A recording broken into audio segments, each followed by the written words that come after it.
everyone, and welcome to SASA's fourth annual virtual conference, Opening the Ancient World. My name is Anwen, and as SASA's conference team co-lead and one of the organizers, I would like to express how happy we are to have all of you join us today and tomorrow. This year's conference theme is Representations of the Past in Ancient and Modern Times. I'm going to spend the next several minutes giving some introductory remarks, after which we will move on to our first session. First, I will introduce myself and our virtual conference team members. And next, David Denzik, SASA's founder and executive director, will explain what SASA is and give you a taste of our goals and programming. Finally, we will explain the conference's format, where it is being live streamed, and how you can participate. Again, my name is An Wen. I hold a PharmD from the University of Connecticut and an MA in Egyptology from the University of Manchester. I've been a part of SASA since 2021, and this is the third year that I'm helping with the virtual conference team. I am also a board member and the newsletter editor for the New York chapter of the American Research Center in Egypt, and a member of the South SSC Conservation Project, currently excavation at Luxor. This year's conference is supported by a generous grant from the Wenner Grant Foundation, and I'm excited to announce that the grant enabled SASA to implement live interpretation into both Spanish and Arabic during this conference. This greatly expands the diversity of attendees and helps SASA continue our mission of promoting the study of the ancient world and inspiring a wide, inclusive community of scholars, learners, and students. I would also like to thank Interprenet, who is partnering with us over the next 2 days to provide live translation. This year's conference could not have happened without the amazing work and dedication of my virtual conference team members. First, Julie Levy, SASA's managing director, has helped us lead the virtual conference team and organize the Archeo Gaming special session that is taking place tomorrow afternoon. If you haven't RSVP'd for this session yet, I strongly encourage you to do so, and you can do so on our virtual conference website. We also have Mamie Kerr, who is the team co-leader and is an art historian and visual art scholar, writer, and curator. With her background in art, she will be moderating tomorrow morning's art and aesthetics session. I would also like to thank Razan and Andy, who have been instrumental in helping us translate the conference materials in Arabic and Spanish, and for facilitating outreach with our new partners. Andy, do you want to introduce yourself? Yeah, sure. So hello everyone, my name is Andy. I am an intern here at SASA. I assist in the virtual conference, and I graduated from UCI in 2023 with a degree in business economics and psychology with a minor in history. But yeah, I'm excited to have you all here today. Thank you, Andy. And lastly, I would like to introduce David Denzik, SASA's founder and executive director.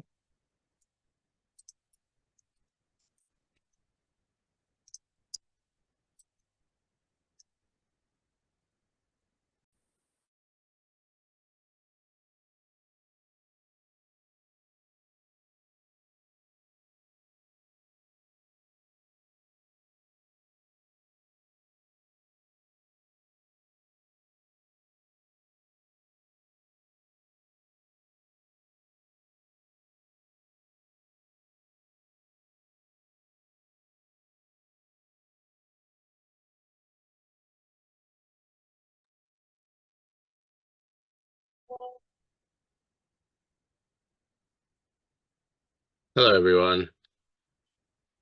Hi, An. Thanks for introducing me.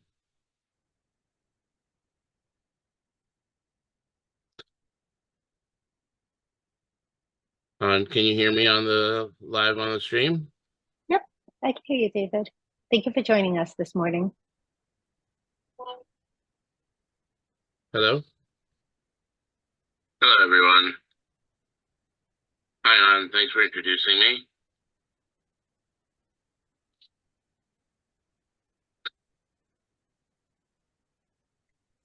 Can you hear me on the live on the stream?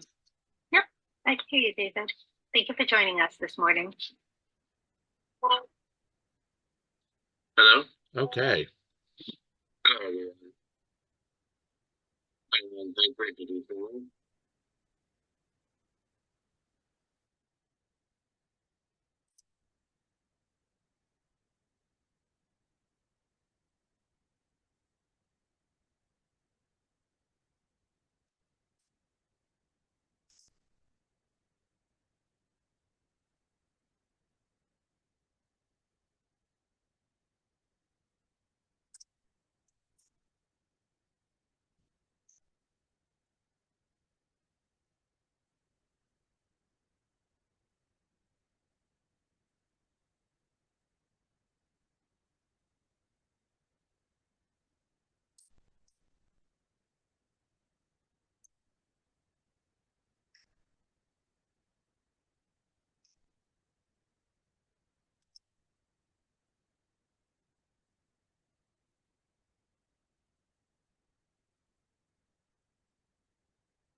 Hi everyone, I'm back. David had a couple of technical difficulties, so I'm going to take over and do part of his introduction for him while we wait. So David has started SASA over 3 years ago, and in that time, we've had the wonderful pleasure of benefiting from the time and effort of over 300 volunteers and interns. The mission of Save Ancient Studies Alliance is to promote ancient studies in order to reverse the current downward trend in the study of the ancient world. And by building a grassroots movement through outreach, collaboration, accessibility, and public scholarship, we work towards our goal of inspiring a wider, inclusive community of learners and students. SASA's projects and programs are based in 7 strategic areas, which we call the SASA ARC. By working on each of these areas, we are revitalizing ancient studies as a vibrant, inclusive, accessible, and widespread area of knowledge, study, and engagement. First, we have Know What You Know, which is educational sociology and marketing research about ancient studies. Next, raising awareness and generating interest in the ancient world, highlighting the value of ancient studies as our source of knowledge for the ancient world. Third, we're supporting education by supporting formal and informal ancient studies learning at all educational levels. Fourth, we're increasing accessibility by increasing access to ancient studies for all. And we do this by providing a lot of free programs and classes to the members of the public. Fifth, by forming an alliance, we encourage ancient study fields to come together and make public outreach and to grow to our work in addition to teaching and scholarship. This one of the wonderful things about a virtual conference such as this weekend, where we have scholars from different backgrounds and areas of ancient studies come together and contribute their research to a common theme. Sixth, we're re-envisioning post-education scholarship, and by creating a wider inclusive community of ancient studies scholars and students, and we're able to integrate people of all backgrounds. And lastly, advocacy, and we help advocate on behalf of departments and institutions that are experiencing difficulties. Hi, Ann. Thanks for the assistance there. Sorry, my Zoom just crashed, everybody. This is why you have backups. Always a little choppy getting started this conference, but everything's working well now. Thank you all for being here. Over the next 2 days, interspersed between our wonderful academic presentations, you'll learn about the many projects SASA is working on to attack the problem on each of these 7 fronts. Our Archaeogaming Education Program was supported this past year by the New Jersey Council for the Humanities and the initiative Humanities for the Public Good of the University of North Carolina. We have completed 6 modules which have been used in middle school programs across the United States and have just received more funding from NGHCH to work on 2 more modules. And actually, I'd like to announce that the National Endowment for the Humanities has just awarded us a grant to support our work in making archaeogaming education modules for the undergraduate level and piloting them in 3 community colleges across the country. Our free online reading groups were supported this summer by a grant for the Gladys Kriebel-Delmas Foundation and feature topics ranging from the Mesopotamians to the Vikings to the Aztecs. Participants come from around the world, and I think there's still a few reading groups running. You can go sign up for them right now. Our Ancient Studies Resources database covers websites with excellent content about ancient cultures and on all continents across the world. It has over 1,400 vetted websites and counting. Our free online events have attracted thousands of participants, and we're working on starting up some new projects, including our mentorship program for high school seniors and college freshmen and sophomores, which we aim to begin this fall.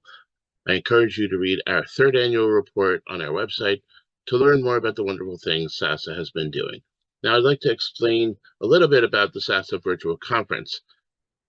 This 4th year, we're all happy to have you, and we think it's going to reach an even wider audience than before.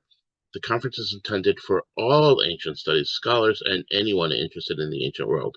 In presenting an academic conference in an open access online format, advertised as widely as we can, we have 3 goals in mind: to hold an academic conference freely available to the public, to foster discussion and action regarding public outreach and scholarly inclusiveness, to present and support excellent scholarship by independent scholars across the world in order to continue building a joint community of scholars, including both those whose occupations are inside in academia and those who are outside of academia.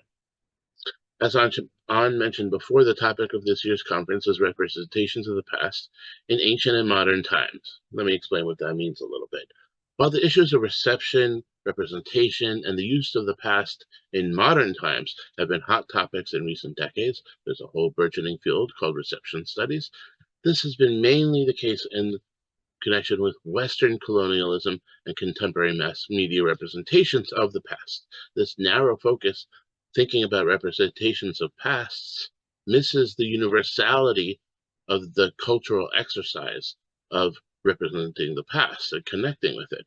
This conference employs the framework of interdisciplinary ancient studies, the study of the deep past of all societies, exploring the reception and representation of the past in present and ancient societies, removing the privileging of our contemporary temporal position by intertwining current and past explorations of the past, of any past, either the past from now or the past from a certain time in the past, treats the issue as a human cultural construction in all societies.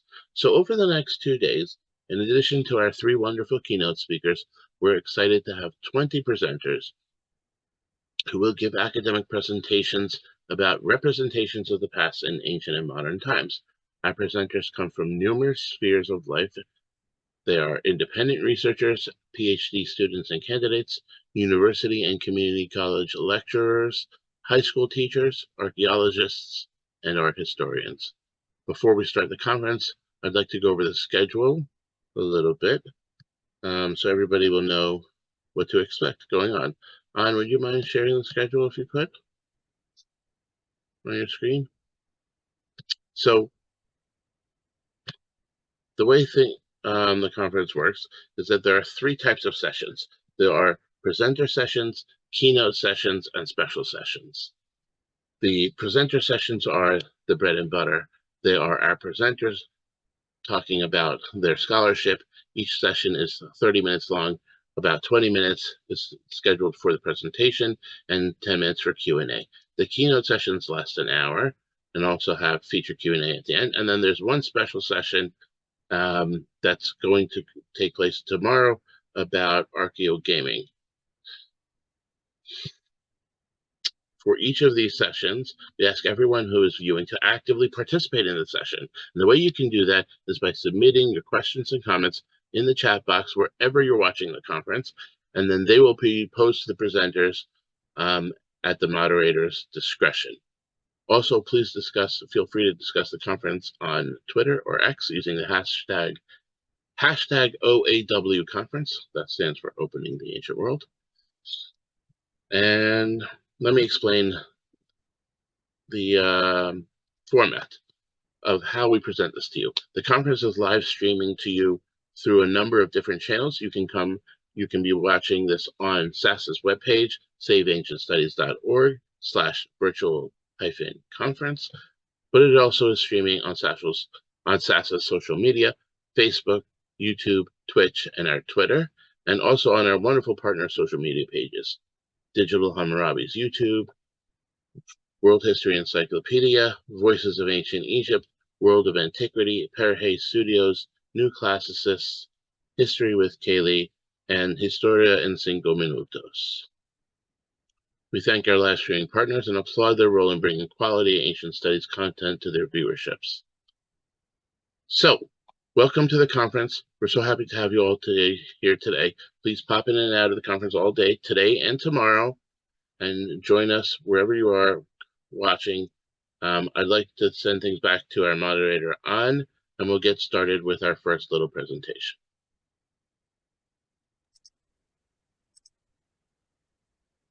Great, thank you, David. Into screen share again. All right, so to kick things off for the conference, we have a very special presentation today by Jan van der Preben from World History Encyclopedia. Jan is the founder and CEO of World History Encyclopedia, which is the world's most read history publication. It is run as a non-profit organization with a mission to engage people with cultural heritage and to improve history education worldwide.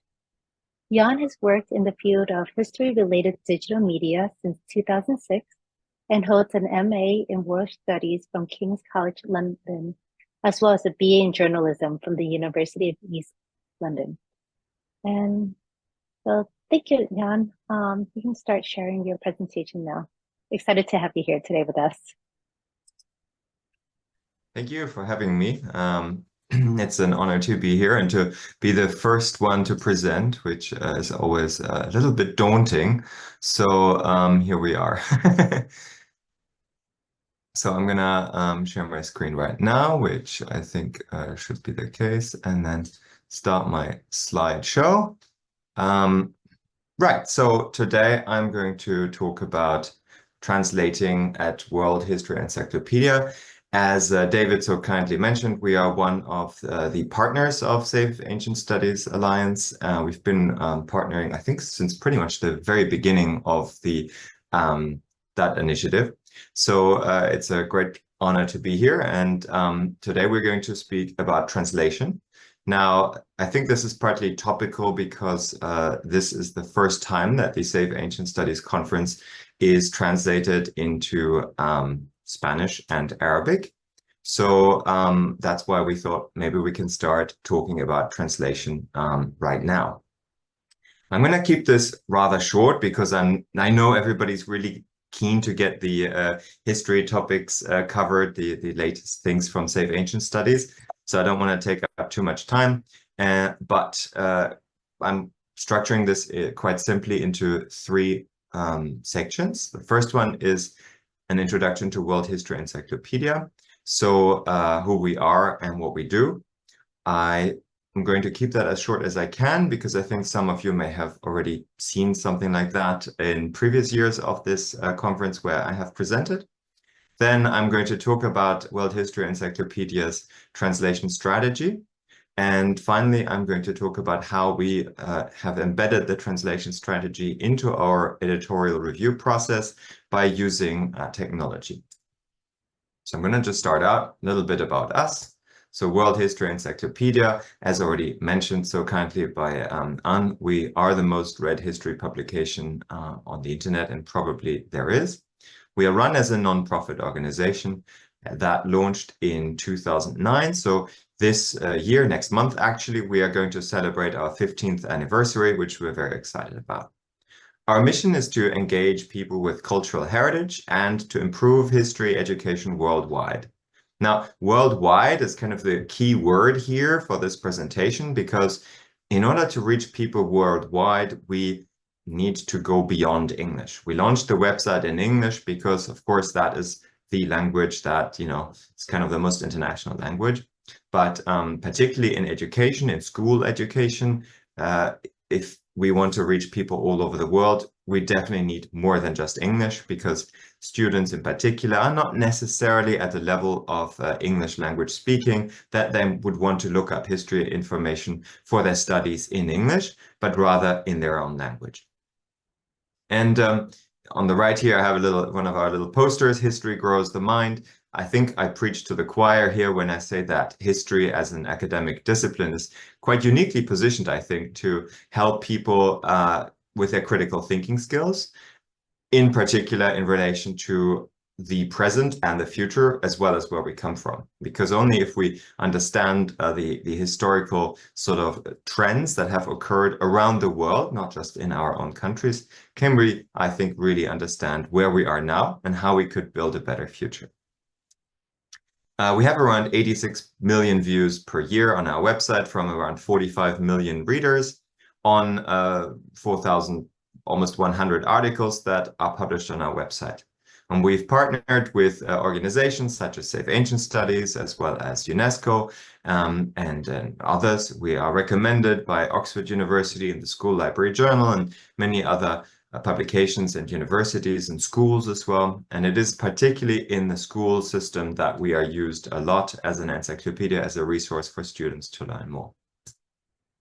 Now, in terms of geography, maybe unsurprisingly, given that we started out in English, North America is where most of our readers come from, 42%, followed by Latin America. This has really grown since we started to translate into other languages, followed by Europe and other continents. In terms of the languages in which people read, it's about 65% who read our articles in the English language. And about 25% in Spanish, followed by French, and then the other 40s odd languages that we translate into. So now I want to talk a little bit about our strategy for translation because it has changed over time. Step back. First, it's important to note that as a policy at World History Encyclopedia, all submissions that get published on the website must be reviewed by our editorial team, and we review them not only to ensure that they are factually accurate, but also that they are quite well written and easy to understand, and we do this before it's published. So it's not like a wiki-based model. And even though, you know, we're not all as pretty as this stock model photo that I found here, we often have that kind of look on our face when our editorial team reviews submissions, because we receive all sorts of crazy submissions and we reject over half of them. In terms of the process, so the authors submit always in English, the articles, and then they go through the editorial review, which involves multiple steps, including fact-checking, proofreading, textual editing, and verifying that it complies with our style guide and our editorial policy. And our editorial team works with the authors to ensure that all of that is sort of sorted. And once it's all finalized in English and published, then our translation team will start looking at it and translating these articles into other languages. And then each translation in each language is also reviewed before the translation is published. Now, we haven't always translated. In fact, we started translating only around 2020, but we first considered translating in 2015. And at that time, we decided against doing it. We thought at the time that translating these thousands of articles into other languages is just going to be very, very expensive. And the other thing that we thought, and we didn't know how to resolve, is we needed editors who could understand all of these languages that we translate into in order to review the submissions of translations before they get published, because, you know, of our policy. And at that time, we couldn't really figure out how to overcome these two sort of problems. Now, what we found since then is that, in fact, there are volunteers for many different things, including translations, to be found everywhere. I think translation in particular, it's both a very skilled job, but also an unskilled job. And to make that point a bit clearer, it's a bit like cooking. So you've got these, you know, top chefs, Michelin star, and so on. These are people with an extremely high level of skill. They have trained for it and they have worked hard. They have a lot of experience and they produce things that are way above what any of us can do. However, most people are able to cook a perfectly yummy meal, which works for everybody. And translation is a little bit like that as well. As long as somebody can speak two languages fluently, they can translate between these two languages at a sort of good enough level. Not at the Michelin star level, of course. That's where the professional translators come in. And we are very lucky because we actually have many translators, professional translators, who volunteer for us as well in several languages. So we count ourselves blessed, but we have many other volunteer translators who are, you know, like the everyday cooks who are not necessarily professionals in the field, but it works perfectly fine. So, as I mentioned, in 2020, we then started this immense job of translating our encyclopedia into over 40 languages. Now, the main thing that changed is that not only had we realized that volunteers were available for this, but the other thing is that technology has really moved on. In the last few years, machine translation has improved massively, largely driven by the advent of improved artificial intelligence technology that gets embedded into machine translation services like DeepL, Google Translate, and Amazon Translate.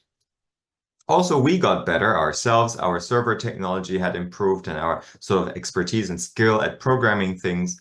So what we ended up doing is building a tool that allowed us to reverse translate translations back into English in order to be able to review them in any language.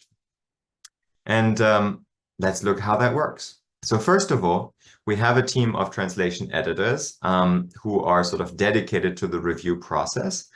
We have a Babette who heads up that team, as well as our 4 translation editors, 2 for Spanish, 1 for German, and 1 for Italian. And it's really this editorial team that makes it possible to translate the encyclopedia alongside the hundreds of volunteers that we have to translate. So I thank all of them very deeply for doing all this work and making it possible.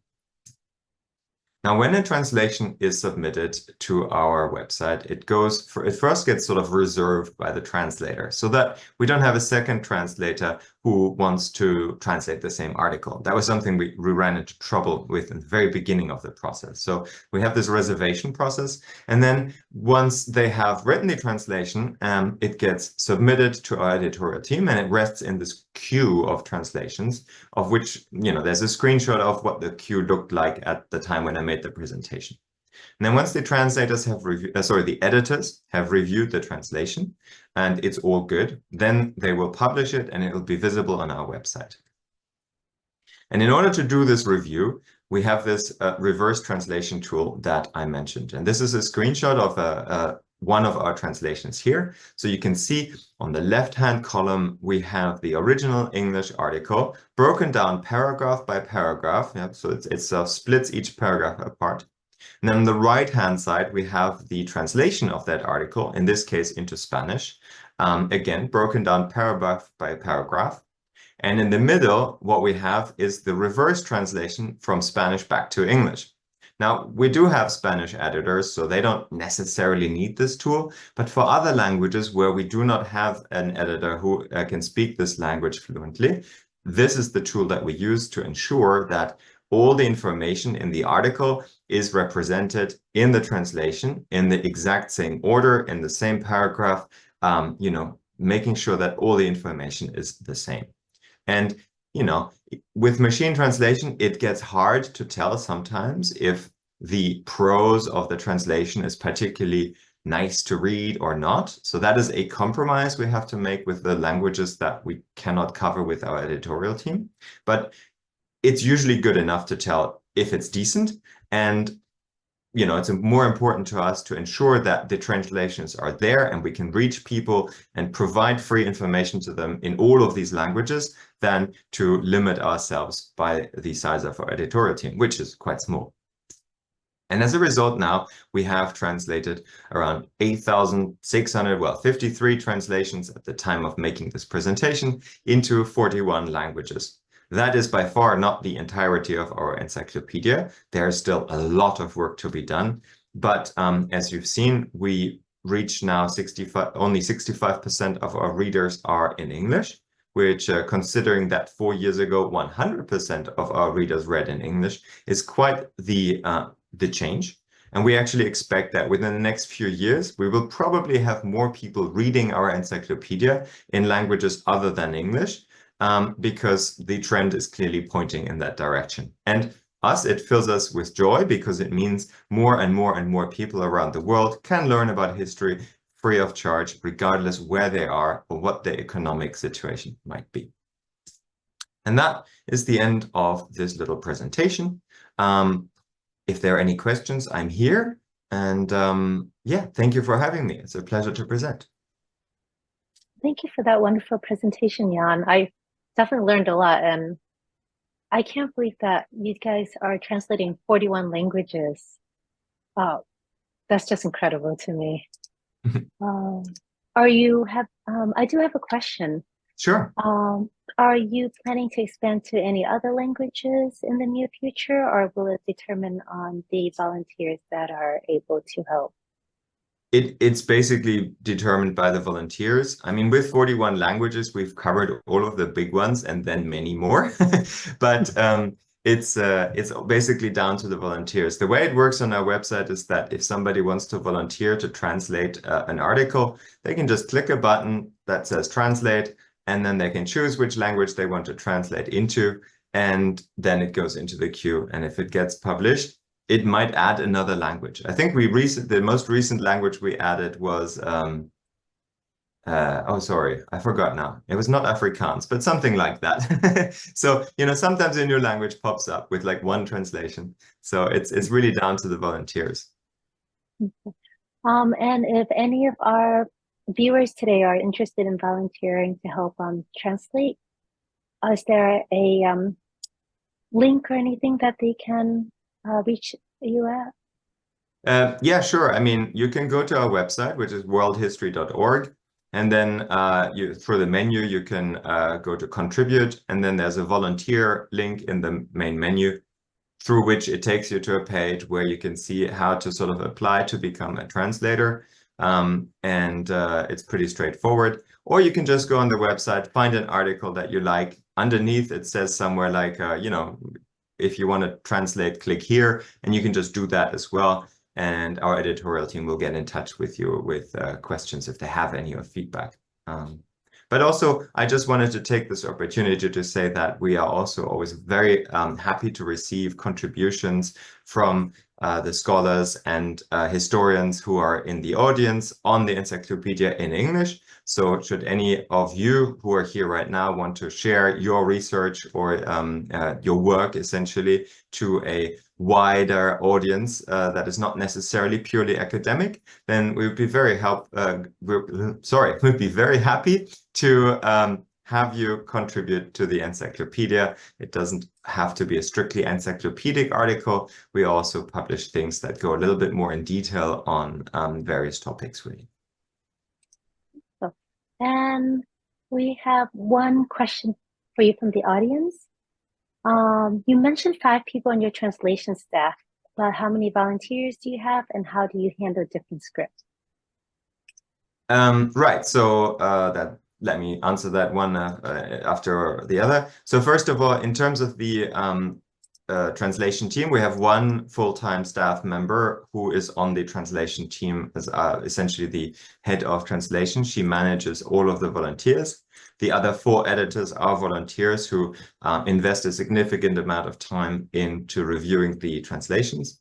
And then we have literally several hundred volunteers who translate articles into their languages on a less regular basis. Let's say they translate whenever I have the time. There's no sort of fixed time commitment there. That's how that's done. Now, in terms of the scripts or alphabets, we basically can support almost anything. Our website is built in Unicode, so it supports, well, most of the scripts of the world, I would say. And it also is right to left compatible. So that was a bit of work we had to do when we received the first Arabic translation. And we made it so that basically our entire website, if the article is in Arabic, for example, the entire website goes right to left. So it's flipped, basically.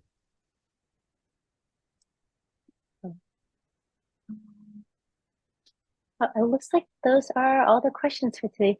Well, thank you so much for joining us this morning, Jan, and sharing all of the work that you've been doing with translations for the articles for World History Encyclopedia.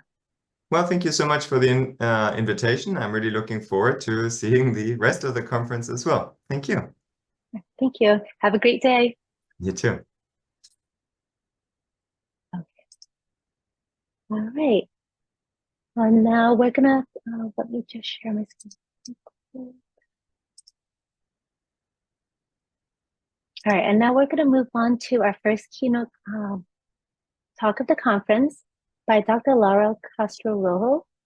Dr. Rojo is an art historian who holds a PhD in mythology, literature, and arts of the Persianate from the University of St.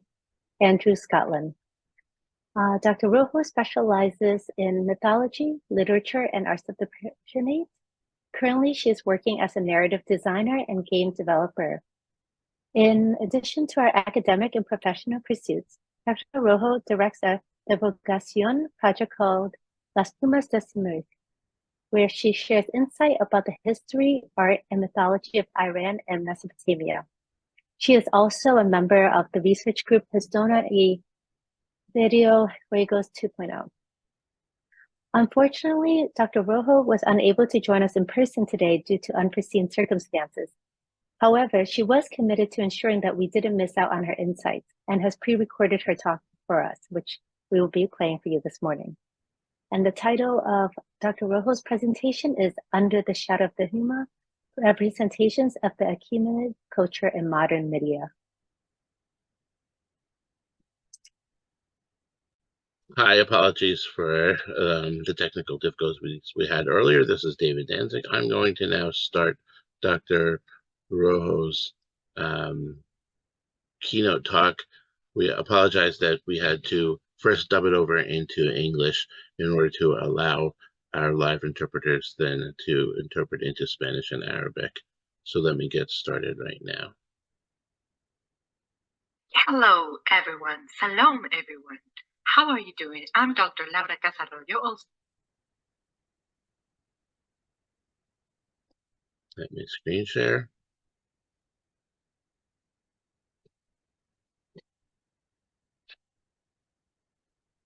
Okay, this should be good right here, and I'm going to get Dr. Rojo started right now.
Apologies again. It seems we need to start over with my audio on. And here's Dr. Royo.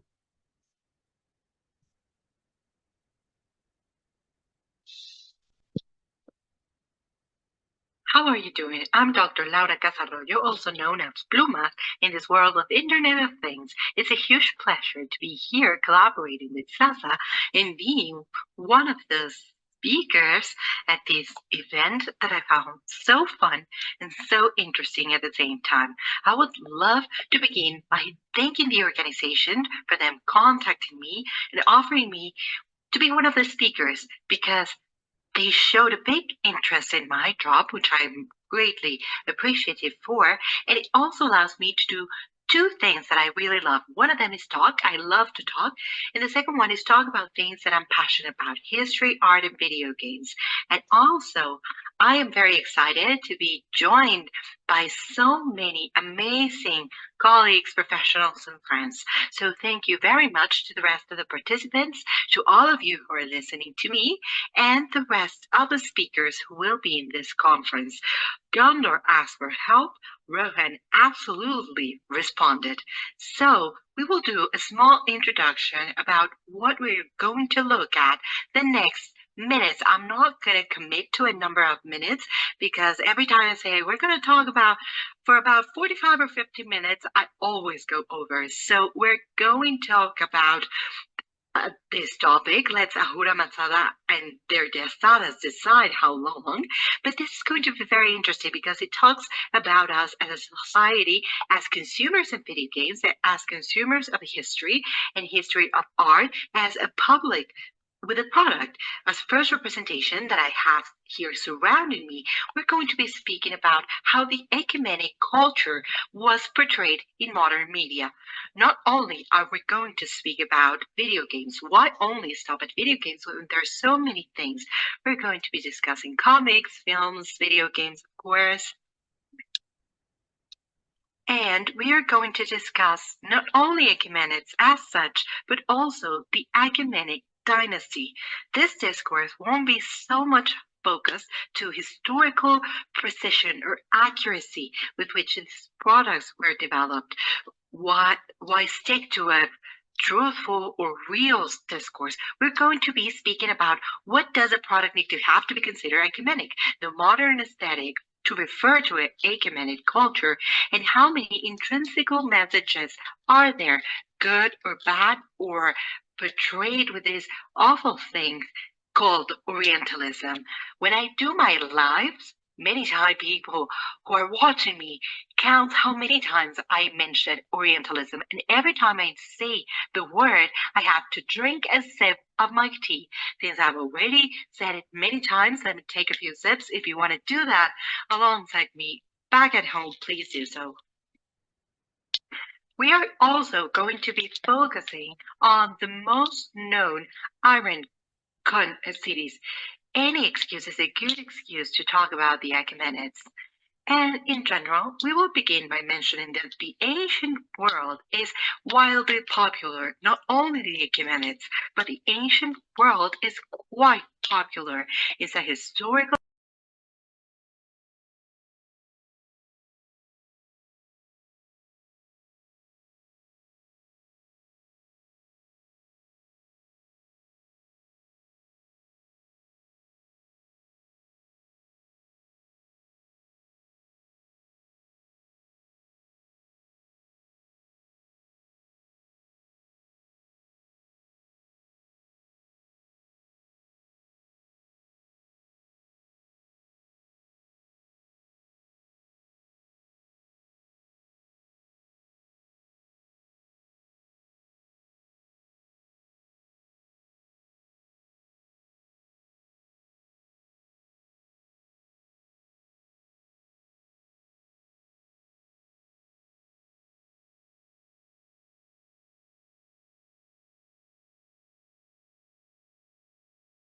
into chapters. The first chapter, who are the Achaemenids? Who are the Achaemenids? Because perhaps many of you don't know them. Achaemenids were a dynasty that ruled what we know as Bozorg, the big Iran community or region, the plains of Iran.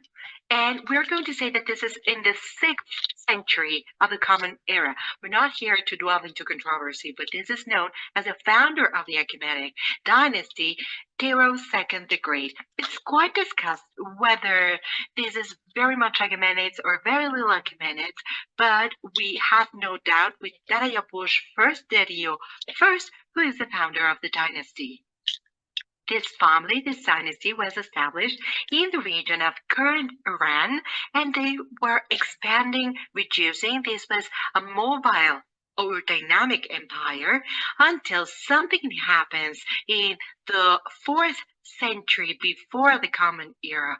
And this is someone that I'm not really fond of, but I'm always mentioning, Alexander the Great, Eskandar, as he is known in Persian. Up to the year 330 AC, we have the Achaemenids ruling until Alexander the Great arrives there, and he's now willing or wanting to be the king of kings, and ends with the Achaemenic dynasty. In spite of being one of the most influential dynasty in the ancient world, it is true that compared to others, it is not as well known. There's still a lot to study and still a lot to learn of the archaeological excavations, the historical and artistic remains that we still preserve, and perhaps some of the people that you know from this dynasty is Khrushchev-Dork, Cyril First the Great, Darabush first, Dario for the first, Xerxes, very well known, Xerxes the First, Artaxerxes, names like this one, Cambyses, Bardius, and you're already set into this very good historical drama. You could it could ring a bell. Certain names could ring a bell for you. But as you say, this is not a masterclass about the Ecumenids. This is not about this. However, I thought it would be very interesting to bring a brief introduction in case any of you don't really know about this. If this is the first time in history that you're listening about this, it's okay. You know how many people have existed throughout this millennia that we don't know that they have existed? It's okay. We're all here to learn. There's nothing to worry about or to be embarrassed about. One of the most influential dynasties in the ancient world that you were like, I don't know about them. It's okay. They're very interesting. You know what? I'm going to be scooping this way. And let me just remain here in the corner throughout our conference so that you can see my slides better, because I'm an art historian, so I have pictures. How many? Yes, many, many of them, and many pictures. My slides have very little text because I love you watching the images and seeing them. So let's focus on what's the absolute earliest source, master in the universe, so to speak, of the ecumetic aesthetic. Where do we understand the ecumetic aesthetic? Where did we take it from? Where could we start extracting and building a visual language that, which later, recreating modern products, could convey ecumenic culture? That we could say that that is without a doubt Persepolis. Persepolis is known in Persian as Taht-e-Hamshid, or the Hamshid throne. You're going to notice that ecumenics were very practical. So these, alongside China, were the inventors of bureaucracy. And thus in time, they quite didn't like it. So why do I mention this? Because the dynasty of the Parsa is also called the Parsan province, and this city was called Parsa at its time. We could look at this as a lack of originality, or on a practical sense. I think that's more would happen in a practical sense. Leave it up to you. So what was exactly Persepolis? Persepolis was, well, was the ceremonial capital of the Achaemenid Empire and dynasty. It's located in the modern province of Fars in the southeastern region of Iran. I took this picture because it's lovely. I love it. And let's set a map. This is a few pictures of Iran currently, and a big map with a lovely arrow pointing where Persepolis is so that you can locate the region a bit. It was founded around halfway through the 6th century before the Commune era, approximately 530-550 AC. Dates are not very exact, but Persepolis was not only a capital, you see, in the sense of a city or a palace. Why didn't I realize that I was covering the map? I didn't realize that. I'm sorry, I'm doing too many things over here. So Persepolis was not only a capital city, or was just one city or one palace. It was a whole set of palace territory. It was a huge territory. Compared to others, it was small, but it was completely independent. We have palaces, treasury departments, throne rooms, party rooms, kitchens, administration, management, offices. You found everything here in the city. And it was so important because capitals in the Achaemenid Empire, there were plenty. Pasargada over here, a bit up there, we can see Ekbatan as well, and Shusha, a bit near, you can see it right there, next to the V, the 8th, which were the provinces of the Achaemenid Empire, but the capital was Persepolis. However, the Achaemenid Empire had plenty of capitals. They were switching. However, Persepolis was always the ceremonial and spiritual capital. We might say the one that contained the imperial message, the best, better than any other city. Emperor of the city, Darius I, Darius first, who had a very clear message. Together we are stronger. And actually it was that unity through the diversity which is represented all throughout their art. You can see a few images here. I'm going to disappear for a bit. I'm already invisible so that you can see the pictures. The most important thing for Persepolis is that the place we could extract the most content, visual content, is there. We can use this visual content to recreate something that we might consider ecumenic. What do I mean by this? Persepolis was going to be the reference in capital letters of all of the products that we will see. Is that the only one? No, we have other archaeological sites that I've mentioned. The problem is that they're not as preserved or as well preserved and have been shattered as, for example, the palace complexes of Susa, Kavatana city, and also think about objects that are found in museums. But we might say that Persepolis is the main focus of a visual reference that creators would look for once that they were trying to develop something reminding us of an ecumenic reminiscence. If you are interested in this, you can ask, but how true is this? How true is this in the recreations? Do we have something similar? Well, fortunately for all of us, now we do have that. The Getty Museum has organized, or a while, organized not long ago, 2 years ago, a virtual reconstruction of Persepolis called Persepolis Reimagined. And it is fabulous because it has a lot of material so that you, and this is totally free by the way, you can enter into Persepolis Reimagined via your websites and you can enter this amazing exhibit and you can see all of the recreation, which is very good quality. There's an amazing job behind all of this, which I think for the dissemination of the culture, this is wonderful because we can compare how what we have been sold as ecumenic is really similar or not to what happened in reality. So this is a site that I visit constantly in my own lives because I believe it to be amazingly useful for many purposes. And you can see a comparison of the original pictures. This is the gate. He's built this original gate, one of my favorite characters. This is what happens when you study history of art. You end up having favorite kings, favorite deities, and of course, your worst enemies characters. So here we have these bulls, which are the bulls from the front part of the Gate of the Nations, and in the Getty reconstruction, you see how they would have looked like. And this is a polychrome design. Perhaps you've heard about this plenty because I'm sure that you know the ancient world very well, but we can repeat it if I haven't mentioned it. Ancient world is light in color. They love color, the shiniest, the brightest colors. And they also use a basic elemental color, primary colors, the magenta, the yellow, the green, that's really bright. And I love putting both of these images next to each other so that you can compare it. The terrible state of preservation doesn't allow us to see how buildings really were. We have to imagine what they were like. And we might picture them as if they were completely shattered, stripped of any kind of color, of these very interesting bright colors. And actually we have other pictures here. You can see one of the stairs of the app again.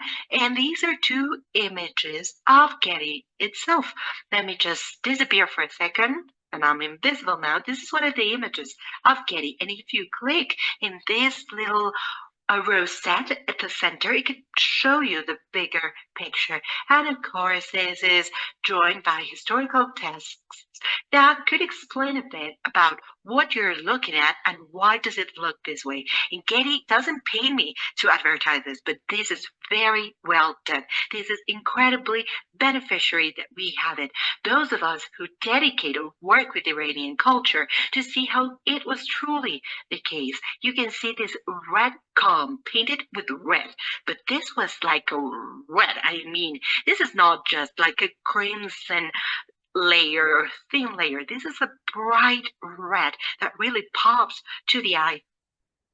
You can see balls painted in blue, and all of the texture had a polychrome surface. all of them, which was really important. And actually, archaeological missions that are currently working at Persepolis, for example, the one called Sapienza di Roma, I think that it's from the Rome University. They're working on this, finding pigment in these statues. These means in the texture. So these means that there is archaeological evidence that this was painted in very bright colors, and this is the organization to safekeep ancient world. Let's safekeep an ancient world filled with color, because this sand and beige like ancient world is not really favorable. And plus, if we're dealing with things like Orientalism and other currents, then we're in a pickle. So let's begin with the first product of representations of ecumenic aesthetic. And let's do this with an Iranian comic. Tahte Yubidan. Tahte Yubidan means the eternal throne, the immortal throne. And this story is focused in this kind gentleman you can see in the cover of the comic. That is no other than Alexander the Great, that scandal. And after conquering Persepolis, well, let me give you maybe other kinds of facts, because I'm getting excited. I look at him and I'm nervous. I cannot avoid it. But let me tell you, Tati Yubidan is a comic of the Iranian study, Yurak study, which was published in 2020, and tells the story of Iskandar, Alexander the Great, after the destruction of Persepolis, because the state was brought to dust or reduced to dust, and it was his obsession to find the source of eternal youth, the source of eternal life. And this was something very interesting, because it makes two narrative lines. This obsession of Alexander the Great not to die.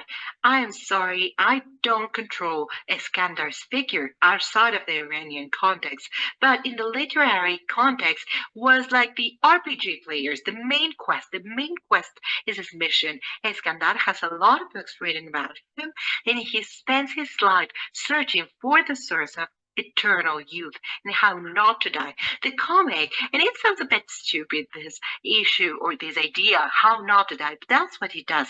And actually, comic is very interesting because it greatly supports its narrative in the oniric dimension, the world of dreams, the nightmares that Iskander has after having ravished Persepolis. And it does an exploration about how his tortured mind may be able to find a solution, supposedly the source of eternal youth. And what really catches our attention is this mixture narrative supports its basis in the world of dreams, in this obsession and blame of Alexander the Great for having destroyed Persepolis. And what really gets just our attention, for example, is the election of aesthetic.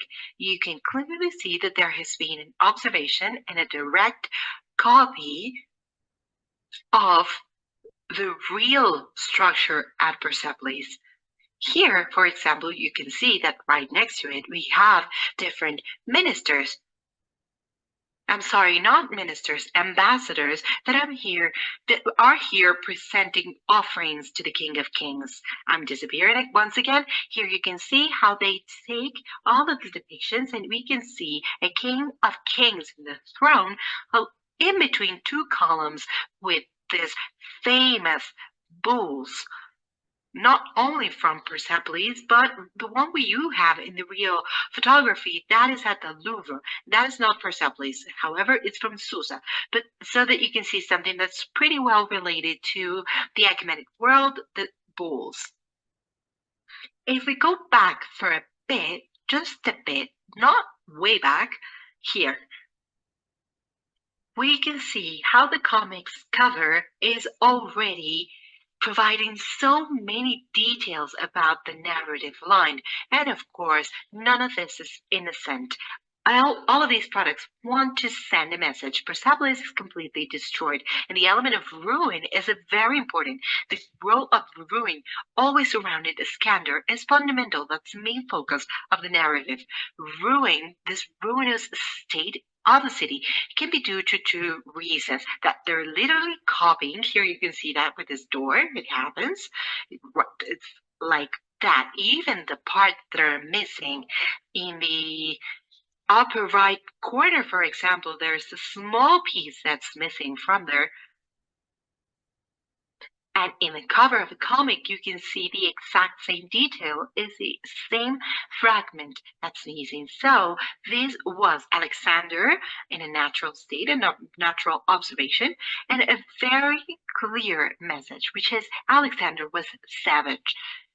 Alexander was, well, in the Iranian literary world, there are only two approaches to what Skander did.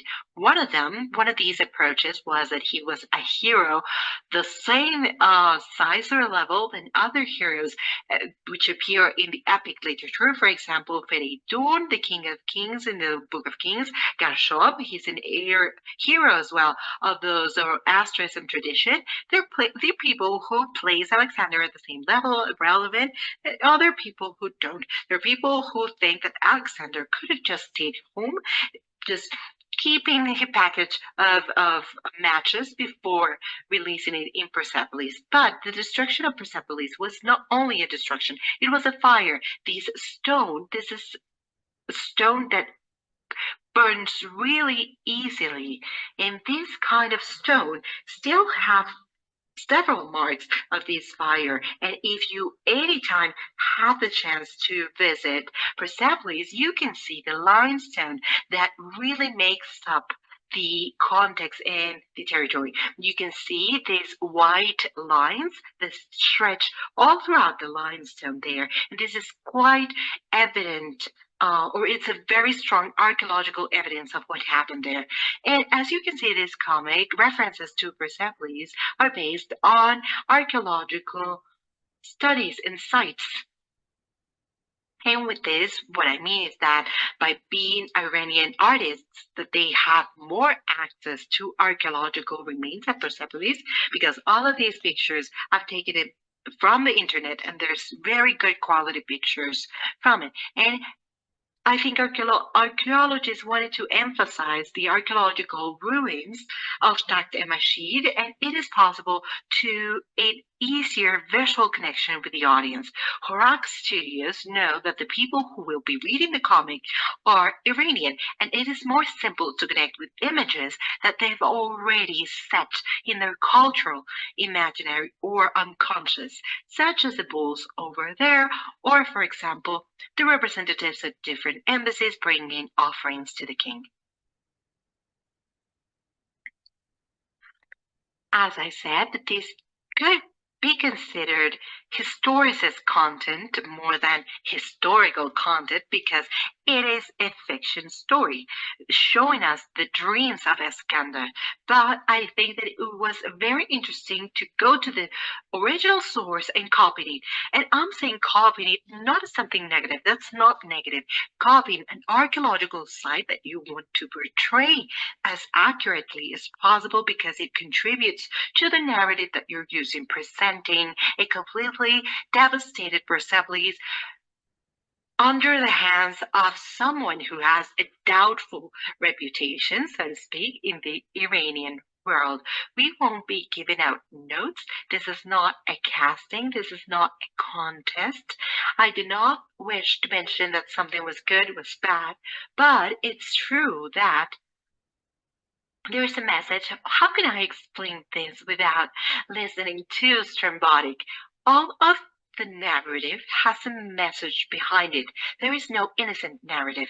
What this comic wants to do is to condemn the figure of Iskandar. It's not good or bad. It wants to set a particular idea for the audience, so that the audience looks at him from their perspective. What do I mention this? Because narrative is not innocent, and all products respond to a message. We have talked about that Yamedan, and we are going to be talking about the products that I love talking about. Not necessarily because this is something good, but ladies, gentlemen, and other creatures of the night with you, Assassin's Creed Odyssey. I want to disclaim something. I'm not going to be discussing game mechanics, not talking about anything other than aesthetic and narrative, because of a personal big fan of the Assassin's Creed saga, although from the previous versions, I am the greater fan of the first version that's based in Delamotte's novel, and the original I love. However, unfortunately, Assassin's Creed Odyssey has a very, very big problem. That is that Assassin's Creed Odyssey is very Orientalist. So much. Oh, so much. It has a representation of the Ecumenics, which aesthetically we could say there was research done. There was a lot of research. For example, we have the images of the capitals right there, which are really well revealed using different archaeological references which are real, and we have none other than the immortals of the palace of Susa. These are the immortals. Don't worry, we'll be discussing other immortals, because yeah, how can we not mention these other immortals? I was so excited to do this presentation. So we can see them portrayed or copied as they were. As you can see in the images up here, one of the buildings that show up in this game. And let's see, we're not going to be exactly discussing Assassin's Creed Odyssey. However, we're going to be discussing their DLC, their downloadable content, which is more than questionable in their representation of the Achaemenid dynasty, at least the way that the Achaemenids are portrayed in the narrative. I'm going to show you another image I really love because I'm in the middle. Disappear, Plumas. As you can see, these are two representations of a special Xerxes guard. The one you can see touching his beard with a reflexive look is Xerxes I, no list, and the two soldiers at his side that we deduce, that we can assume are immortals. As you can see, are Lamasus and also a Go Righton and quote-unquote sphinxes of Persepolis, so that you can see that there's a lot of aesthetical elements that have been kept in purpose. The curve of the wings, not only in the sets that they are carrying on their heads. As you can see, Lamasu had the exact same cover on their heads, these decoration on their heads that you can see depicted or portrayed in the walls of Persepolis. And there's a detail that's quite interesting about copying such small details. For example, the way that the beard of the immortal that we can see, the one that's furthest back, is copying as such the small dots that you can see over there of the first layers of what would be the hair of the beard, and it has some feathers, longer feathers, up until the end of the beard. So on a historical reconstruction level, they did a great job, and there are a lot of references. They could be decoration for the head that Hermes could have used. These could be clothes that Hermes could have worn on his day-to-day. However, there's a big problem, and this is the issue of the narrative, okay? Let's see, I insist that they're not paying me to do, Ubisoft is not paying me, but if you've ever played this DLC, that big effort that was clearly set portraying the universe of the Iranians of the Achaemenid dynasty, we've seen the clothes, we've seen the architecture, we've seen the decor, and many things. You can see right behind me, you have evidence that there has been a big emphasis, a detailed research of archaeological originals to portray it in the game. Actually, Assassin's Creed 3, but Assassin's Creed in general, they pride themselves on having a group of PhDs in history, historians, archaeologists that help them develop their products. That's great so far.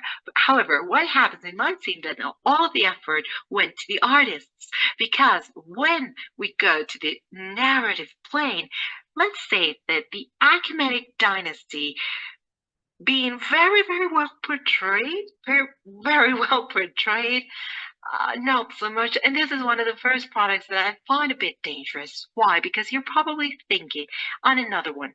Let's say 300. You can tell me, plumas, feathers, 300 is worse. 300 is not worse. 300 has a very clear intention. 300 never, ever wanted or had the intention of being historical. 300 is many things. Historical is not one of them. It's said by Zack Snyder himself. What happens? Assassin's Creed, one of its sales and marketing arguments or feature is the quality of historical accuracy, a care to the detail and attention while portraying historical processes. Of course, all of these within a framework of fiction, of it being a game. We have to make it fun, no doubt about it. It happens, however, that if you love Achaemenids, like Achaemenid culture, don't play this representation, which because it is terrible and it really hurts me in a personal plane. The worst part was Hermes. Why was that? Well, it might seem that the history of Iran was not as important. It might have seemed that way. The thing is, how can I say this without me just seeming very loony? But Hermes is a very questionable character, which I understand could have been very questionable in the eyes of the Greeks. He's Hermes, of course he was. However, this happens after the medical wars and the Peloponnese, for example, is a very hot area. Once Persians turn around and they say, okay, let's let them be. Hellenics, for example, Spartans, Athenians, Stevenus, all of that, those towns started getting attacked because the important thing was not whom are you fighting against, just having someone to fight against. And a historical fact, for example, very big spoiler, Hermes was murdered. Hermes was murdered by a person of the court called Artabanus. And Artabanus might have seen greater motive than assassinating them.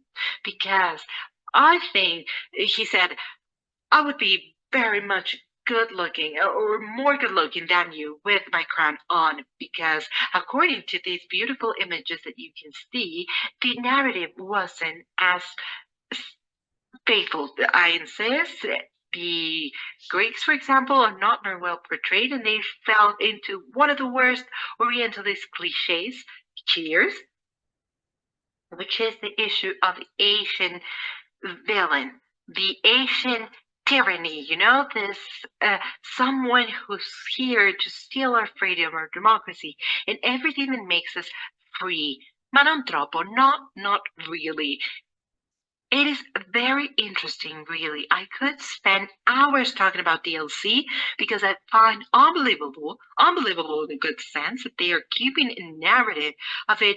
This isn't the enemy. And very coherent. If you're playing from the perspective of the Yunani, the Greeks, you're playing from the perspective of the Hellenians. And the Iranians are their enemies, of course. However, they're very badly portrayed. And it is very interesting how to visually compensate an archaeological construction that was so well done, so much effort, so much creativity. Because, for example, for me, uniforms of immortals, they're not that way. Actually, I'm going to show you a picture. We never can have enough immortals. Here you can see them. But it is well done. They're very well portrayed with their masks. It has the idea, it gives out an idea of the Punisher and 300 and such. However, on a narrative level, they're not really reflecting the historical process as it was. And there was an intention to this as well. Assassin's Creed mentions that it's historical, it's not really historical. However, Assassin's Creed is like Age of Empires and many other products. The first thing that we see when we buy product, for example, Age of Empires. And do you remember when Assassin's Creed Valhalla was mentioned, and a lot of people, and they didn't have to know this, but the first thing that a lot of people said, Vikings with no horns, where are we getting to? A lot of people in history, in art history, we said it was about time. Okay, these are things that just trickle down the collective imaginary, and they set They stay there as if they were real. That is why it's so important that we take care of the way that we portray other cultures, which have had a lot of different approaches, a lot of different stories to them, to separate, for example, West and East. The Thermopylae battle, was that something important to save West? What we say in West and East is that it didn't exist because it really hurts us to have that division. And once the Achaemenids went back home, the Hellenics started fighting each other brutally. And it wasn't about defending West. West didn't exist. However, this game mentions that that was the case. There was a threat, the others, the Achaemenids, and the game keeps this narrative, this discourse, because it says that there's at least one person in the world that still believes that this happened this way. If we don't know where this comes from, it could be dangerous. This is an Orientalist approach. The end of the 19th century, not the end, unfortunately, the beginning, the middle, the end of the 19th century is this Orientalistic approach that believes that us from the West are better than the East. The everyday life was very much complex. Hellenics and Iranians, for example, mixed a lot, and people liked being alive. They actually dedicated more time into being alive than killing each other. So these kinds of discourses or speeches that showcase them as a big, atrocious, terrible, cruel, and particularly authoritarian and totalitarian enemy really hurts the culture, because we understand dynasties or historical processes in a wrong way. And of course, we cannot misunderstand a historical process without bringing the jewel of the crown, the biggest joke told about the Achaemenid aesthetic, but still interesting to analyze, which is the 300 saga. I'm going to leave the comic aside, although we'll mention it, but let's talk about film, because I'm so sorry. I'm so sorry to tell you, to be the one to tell you that there is a sequel. We're talking about 300 and 300, the origin of the empire or rise of an empire. You're not really taking this joke or getting this joke, but let's take it with a grain of salt. Why? I was the first one to go watch 300 in the movies on the theater, but I also thought, what was this deployment of violence and special effects and blood everywhere? I liked it, but what happened? Never did 300 had the purpose of being a historical film. It was about just blowing our brains out and getting to a movie theater and saying, wow, and we all laughed, and that's it. I really love 300. I won't stop being a PhD, of course, due to that. However, it's incredible what two movies can bring, because the first one, oh, the second one, we watched it on Twitch a while ago, about 4 years ago, and there's nowhere, there's nowhere we can really say that. However, it is very interesting to look at the aesthetic that they chose for the Achaemenids. The one I love the most is Xerxes, okay? Probably the people who are already used to listening to me are already completely bored of listening to me say the same thing. You have to be really handsome like Rodriguez Santoro, the actor who portrays Xerxes, so that they can put on that look and you still look dignified. There are various pictures here. One of them is a clip of Rodrigo Santoro in his film, in his casual outfit on the Met Gala to party with their friends. Now we have one worse, one of the comics, the original Xerxes comic, and right next to it, over everything, a representation of real Xerxes with his beard and his curly hair. It's very likely that it was very like mine. There were wigs as well, and the representation of Xerxes on a salad creed. And I put the cut there because why not? Let's set something clear, okay? Xerxes never thought he was a god. Achaemenids never believed that they were deities. And actually, let me tell you a detail. Xerxes, it might seem, due to the historical evidence that we have, he was one of the three first Achaemenids, if we count Zero, Dara, and Xerxes, he was one of the most pious one because he has many more religious inscriptions dedicated to Hura Mazda, the Asaras, the Zoroastrian pantheon, which was the official religion of Achaemenids. So this means Xerxes was pretty devout for the standards of the time, and he didn't believe he was a god.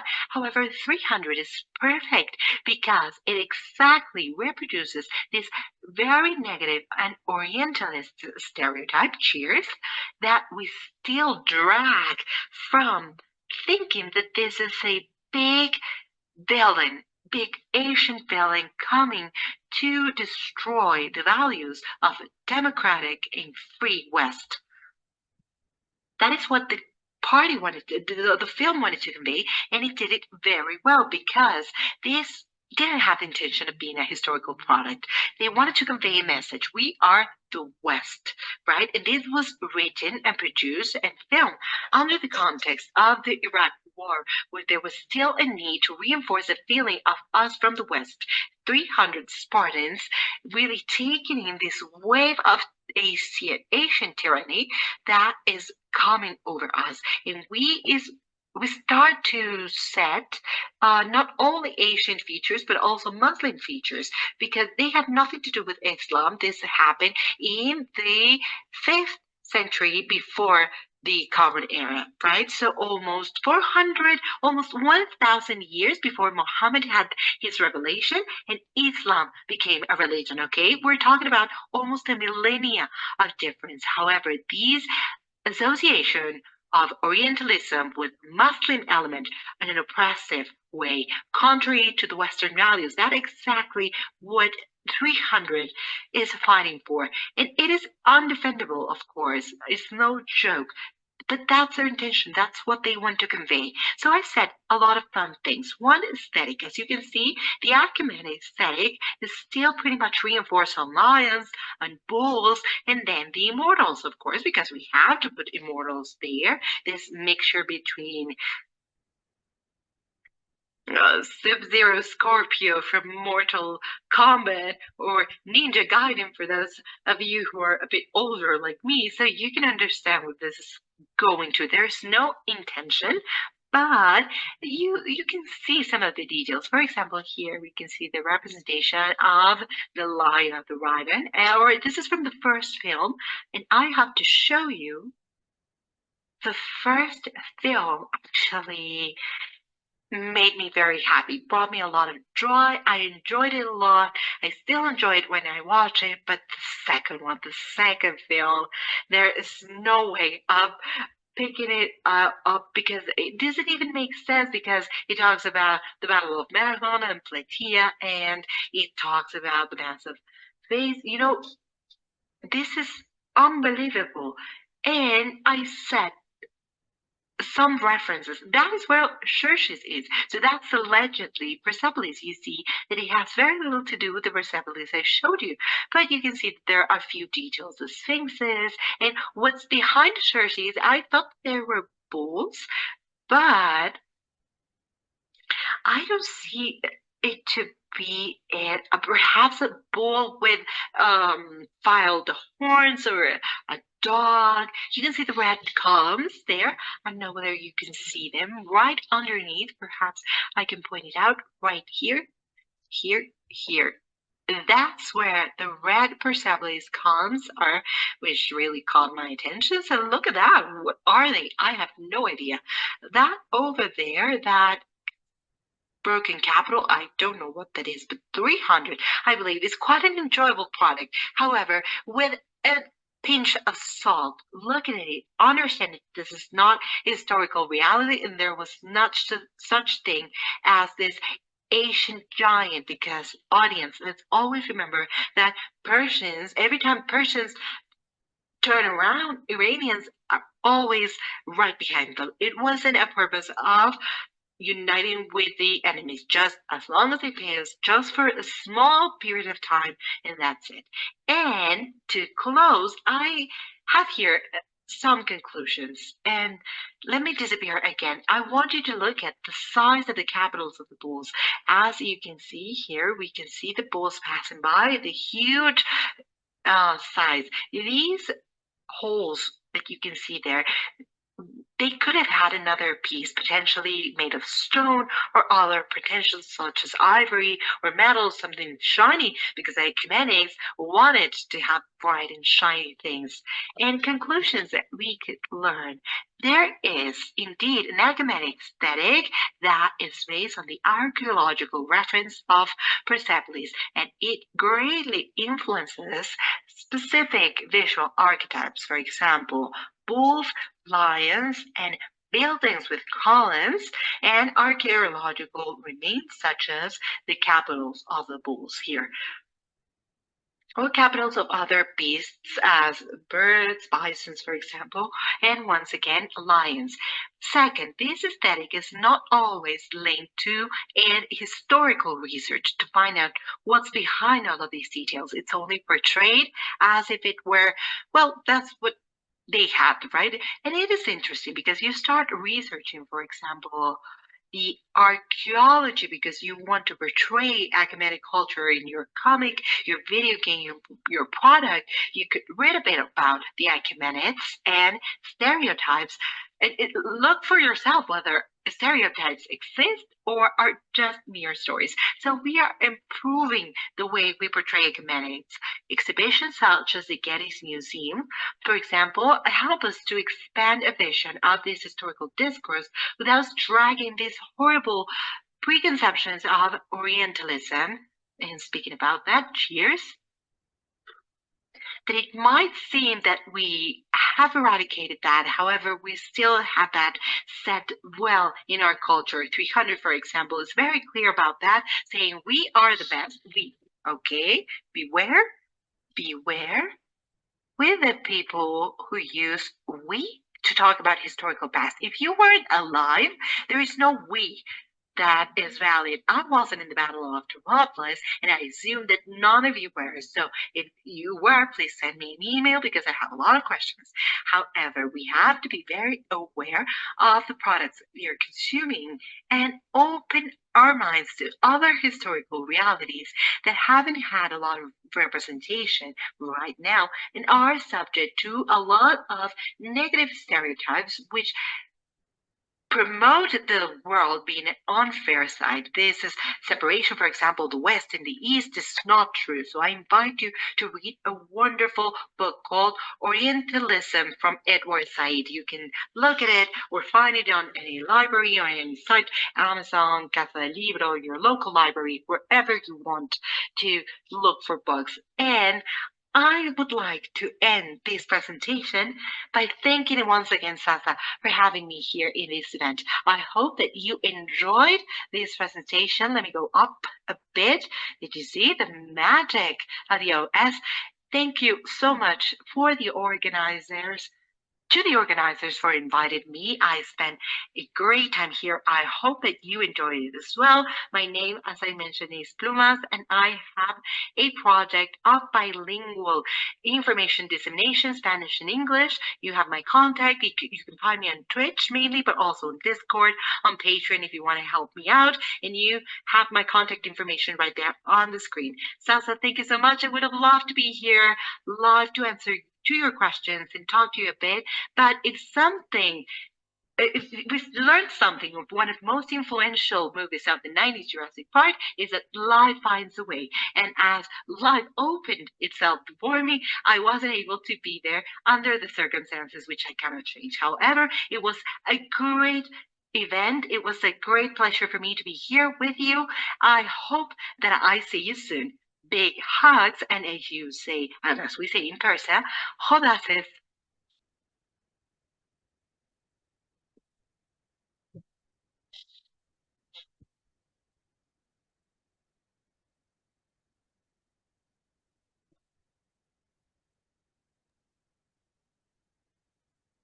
Okay, everybody.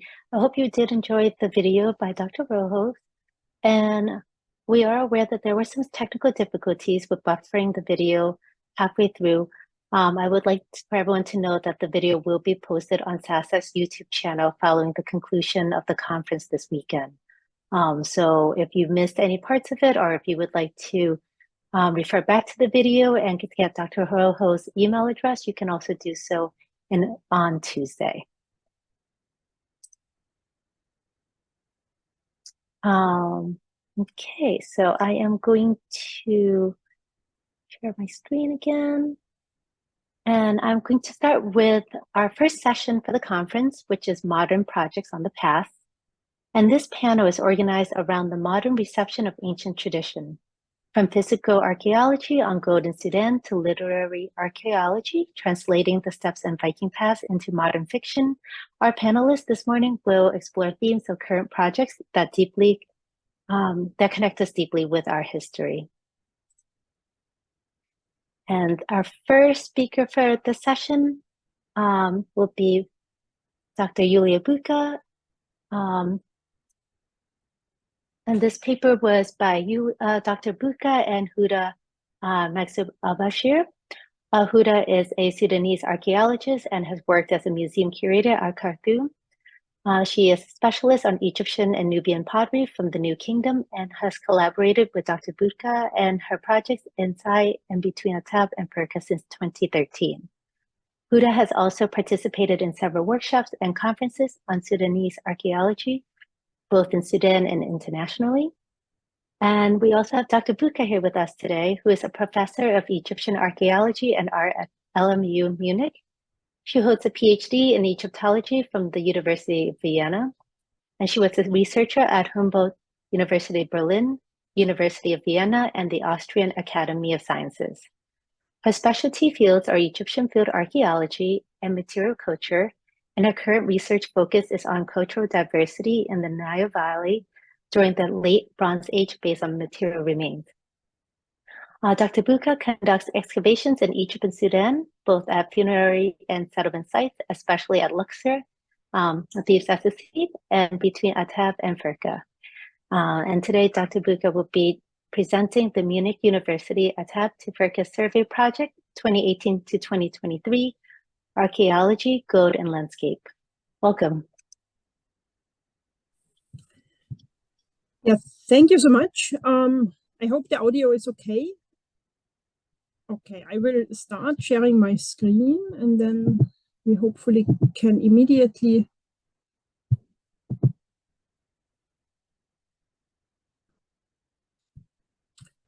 Do you see my screen? Yes. Yep.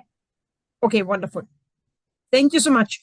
So hello and many thanks to the organizers for accepting our contribution about the project in Sudan. And we will be talking about the connections between archaeology, gold, and landscape. And we will do this throughout the ages, so really connecting the past to the present. As we already heard, this is a modern project on the past, but since the main author of this paper is Huda Maksub, and she's a Sudanese archaeologist, this is also an example about archaeology in very challenging times, in times of war. And Huda, because of the current war in Sudan, is unfortunately not able to join us today, but she sent me a very brief video and I would like to show it to you so that you can also meet the main author of this paper. So I will play the video and I hope the audio is working. If not, please give me a signal. My name is Huda Maksub. I was born in Khartoum, studying in Khartoum University. I have a master's diploma from Khartoum University.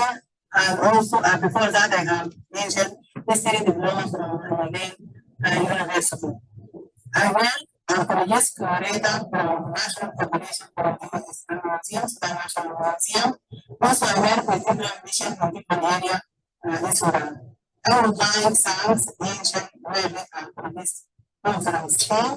And Professor Botka shared details article presented by her about Africa survey project in this area where the people live. Because everybody knows this war running and burning in Khartoum and different areas in Sudan. This war pushed me and my family to live in North Sudan. In this area, I found really difficult to study internet access. About all that, I would like to send to people and science. My name is Sorry. Sorry for this. So now you met Huda, and we can turn to the main subject again. So I will be talking about the so-called Munich University Adaptive Verkehr Survey project that is working in a specific part of northern Sudan. You can see it on the map. It's just located south of the so-called Batn el Hagar and the Dal Cataract.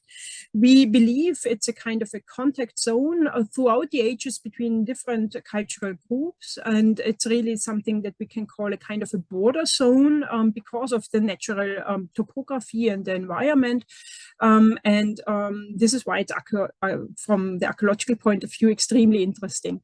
And we want to investigate this part of the Nile with a so-called biography of a landscape approach, also considering the long durée of this part of the Middle Nile. We know since the 1970s, because there was a French archaeologist with a team working in this part, that it's a very rich archaeological area.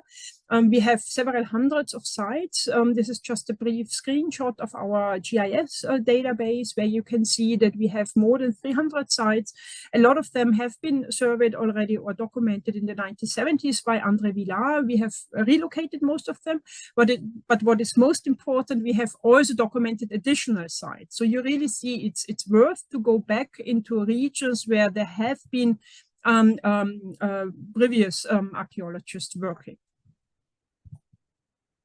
What we are especially interested in is to see the development throughout the ages. So here you can see one example of a map showing all the prehistoric sites that are partly far away from the modern Nile, whereas in medieval times, the sites are very close to the modern Nile. So it really shows us that we do have a large difference throughout the time period. And this brings me again to this landscape biography approach that we follow. We really want to understand in detail the environmental parameters in order to reconstruct our context space biography, because we really want to know the individual life cycles of human, animals, plants, technologies, objects, and all of this in social spaces, in those context spaces where really different groups of people were coming together. And this example that you can see on the screen shows you a very, very distinctive distribution of sites on the right part of your screen.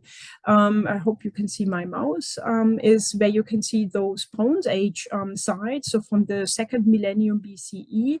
And thanks to a cooperation with the German Aerospace Center, we got some really interesting so-called SAR data, where you can see that we are able to already have a better understanding via remote sensing on the past waterscapes, and that there was a completely different ancient Nile channel system, and the ancient Nile was not where the modern Nile is today. So this is, I think, a really good example of how exciting it is to go into detail about the distribution of the sites and why they are located where we find them and why they are not located in a different place and what changes throughout the periods. Another thing I need to mention, especially since we have those 1970 data from André Villard and his team, is the state of preservation. Northern Sudan has experienced a lot of development in the last years. So a lot of technologies, modern technologies have happened. Electricity was just introduced a few years ago. The asphalt road you can see on the large picture was also just built a few years ago. So this very remote area of northern Sudan has on one hand a big advantage now in terms of for the modern population and in terms of modernity and with electricity and everything in infrastructure. But on the other hand, we are facing destruction of the archaeological sites with the asphalt road, with the electricity posts, and also with modern gold working. And I will be coming back to the issue of modern gold working at the end of this talk. What we want to do today is that we give you a very, very brief snapshot of what we have been doing in the last years. We have been excavated several sites. I highlight here on the map 3 sites that were very interesting, 2 cemeteries on the east bank, Guinness East 002 here at the bottom, Guinness East 003 in the center. And on the other side, on the west bank, we do have Atab West 001. They are all dating to what we call the Bronze Age, to the 2nd millennium BCE. And I will highlight this so-called Kerma cemetery. Kerma is one of the most important African early cultures that is kind of connected to northern Sudan. And then we will move to this settlement place on the West Bank. So let's start with this Kerma cemetery. It was documented in the 1970s, but not excavated. It's a very huge cemetery, probably more than 150 tombs. We were able to excavate 58 burials over the last 2 years. We have excavated 5 trenches. You can see them on the slide. And what was kind of a surprise for us, since we expected from the surface finds that it's a Kerma cemetery, that in the center of our excavation, we found this trench visible here on the slide. And this very shallow burial pit that you can see on the photo and also on the map is something we know very well from a much more northern part of Sudan, from what we call so-called Lower Nubia. And we connect these burials with the so-called Pan grave group. And this is a nomadic group, a pastoral group. And it was really exciting to find such a tomb in our excavation, where we expected to have only properly well-known and established Kerma remains. This becomes maybe even better understandable if we look on some details within the tomb. So you can see that the burial was looted, but we still had quite nice remains. We had several goat offerings, and one of the goats, and you can see it in the photo and in the drawing, one of the goat had probably a horn protector. This is something that you find very commonly with pastoral groups, and some of the pottery was very well preserved, and it again allows us to associate this burial with the so-called Pangrave group. If we look at other burials in our cemetery, we found more common Kerma-style burials. And this is one of the highlights, where you can see a looted burial, but this burial still had 2 ivory amulets still in situ hanging on the neck. And I've brought you one example from a Pen museum, where you can see that these pendants are very common in the Kerma culture, and they are very often gilded. So they have ivory, maybe gold. So it's really a luxury, and it's for sure a status symbol. And in addition, we found very high class, very well-made typical Kerma pottery. So to make it short, this burial and others illustrate us that the local community really had access to valuable materials and to valuable objects. And how can we explain this? This is a very, very brief summary of what we think about our cemetery. We think this cemetery is well suited to provide us with a new understanding of what was previously established in Nubian archaeologists, what you could call boxes, where you put in some cultural groups, archaeological groups, for example, the Kerma people, the Pangrave people. This was, of course, necessary in the 20th century, when we had not so much material evidence and little archaeological excavations and everything. But I think now we definitely move forward, and we have more material, and it's unsurprisingly much more complicated. So this cemetery is a very nice example that within one community, you have what archaeology would normally divide in Kerma and Pangrave. And this division, of course, makes no sense. We have to focus on what was really happening there in terms of social practice, who was living there, how were they communicating with each other, how were they cooperating with each other. And we believe that those Pangrave people that were buried here were definitely part of the social structure in the past. And it remains at the moment tentative whether they had a specific space in the cemetery or whether they were kind of, whether this is an illusion because we did not excavate the complete cemetery.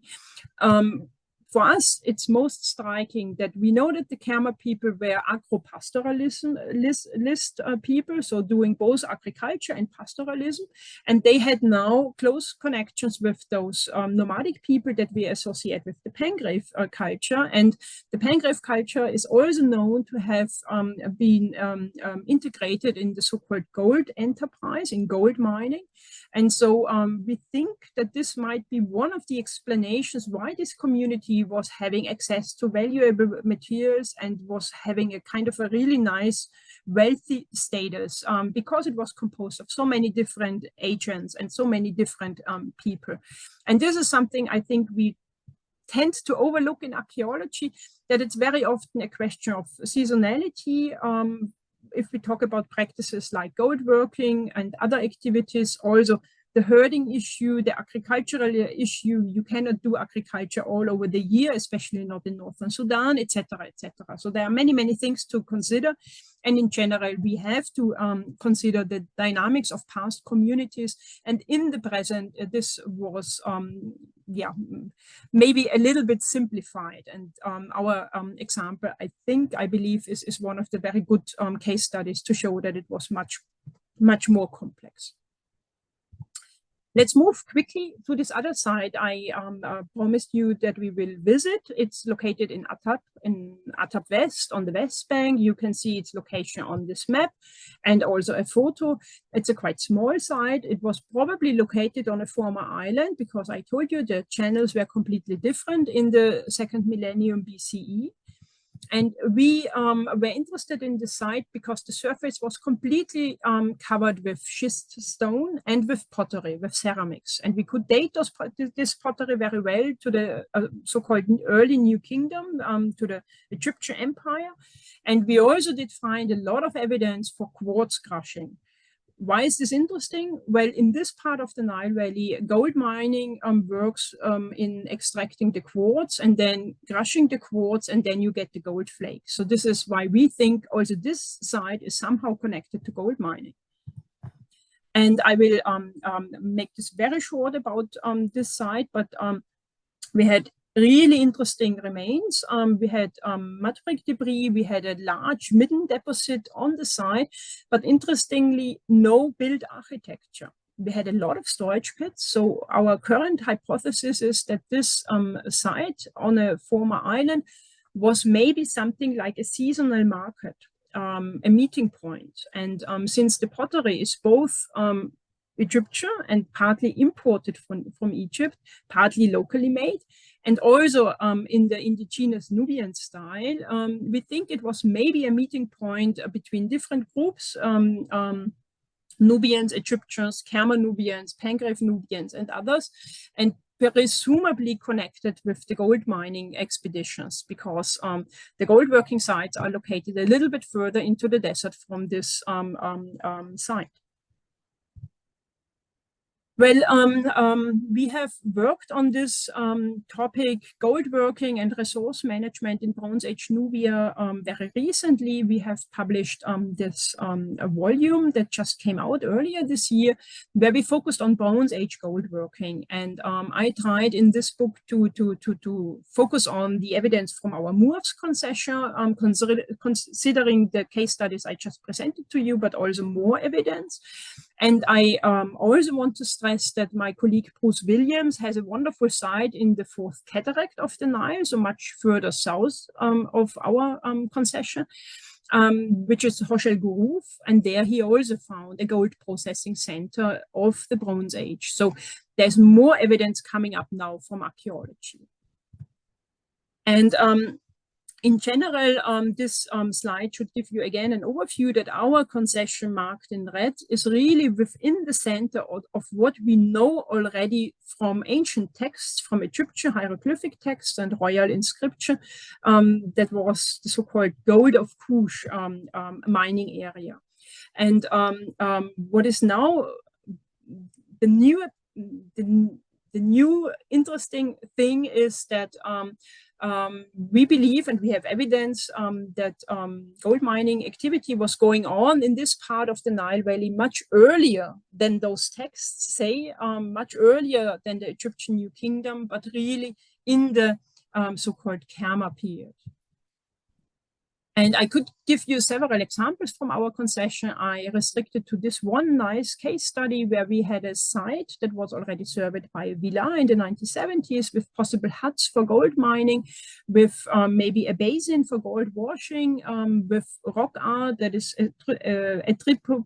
that is associated with the Kerma period, and with a Kerma cemetery nearby. So it's really all coming together. Plus, we had a lot of quartz crushing attested at this site and at many other sites. So we really have the means to say that Kerma gold working was happening in this part of the Nile Valley. Well, some of you might wonder, okay, and what is the big deal about this? Well, it's a big deal because it helps us revising modern concepts of ancient gold working in Nubia. I have to make this kind of simple and short, but the general assumption is that Nubia and the land of Kush was the land of gold for the pharaohs, and that it was only the Egyptians who exploited the gold in Nubia, and that Nubians were kind of sitting on their gold without using it actively.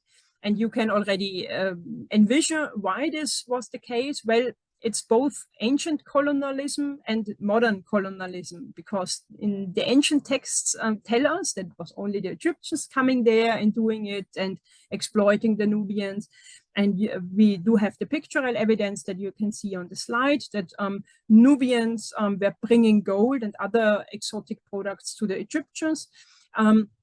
And then, of course, it was the modern colonial approach that the Egyptians are associated within the Mediterranean larger area, and Nubia is African, and the Nubian people are black people. And so this is why, of course, the Egyptians were the ones who kind of actively exploited gold and made all the wonderful things that you know from the tomb of Tutankhamun and much more. But of course, this is not the case. So we can challenge those established narratives by means of archaeology. I have showed you already the evidence from the Moabs concession. We do have those wonderful Kerma golden objects like this fly or this a sheet decoration of a funerary bed. So this really shows us there were indigenous uses of gold by the Kerma and by the Nubian people.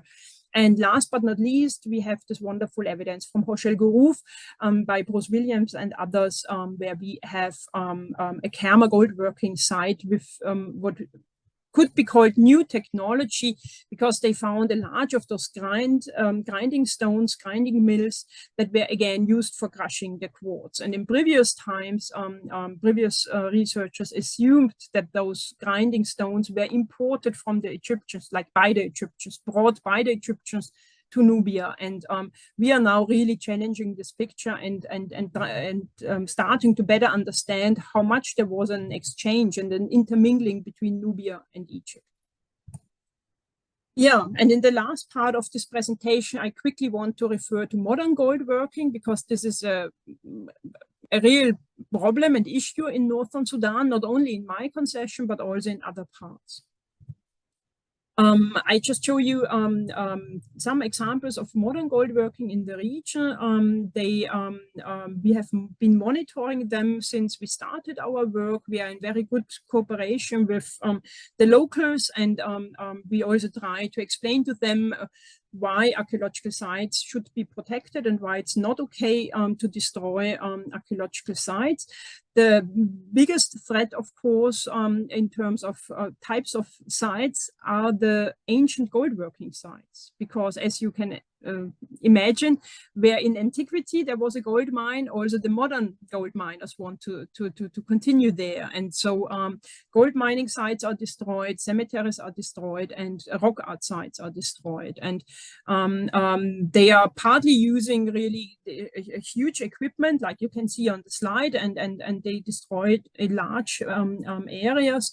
And in the current time of war, we are very, very grateful to our local contacts like Maksoub Hassan, who is always updating me when he finds some new company coming or individual gold miners who do it on a small scale, and he tries to talk with them and tries to tell them they should go further into the desert because here is archaeology. Whoops, sorry. And with this, I come to the kind of a summary and a short outlook. It's kind of really a part of a paradoxon, I would say. We do have ancient gold working business in our region as one case study that really new perspectives on long established narratives like the active Egyptians, the passive Nubians are urgently needed.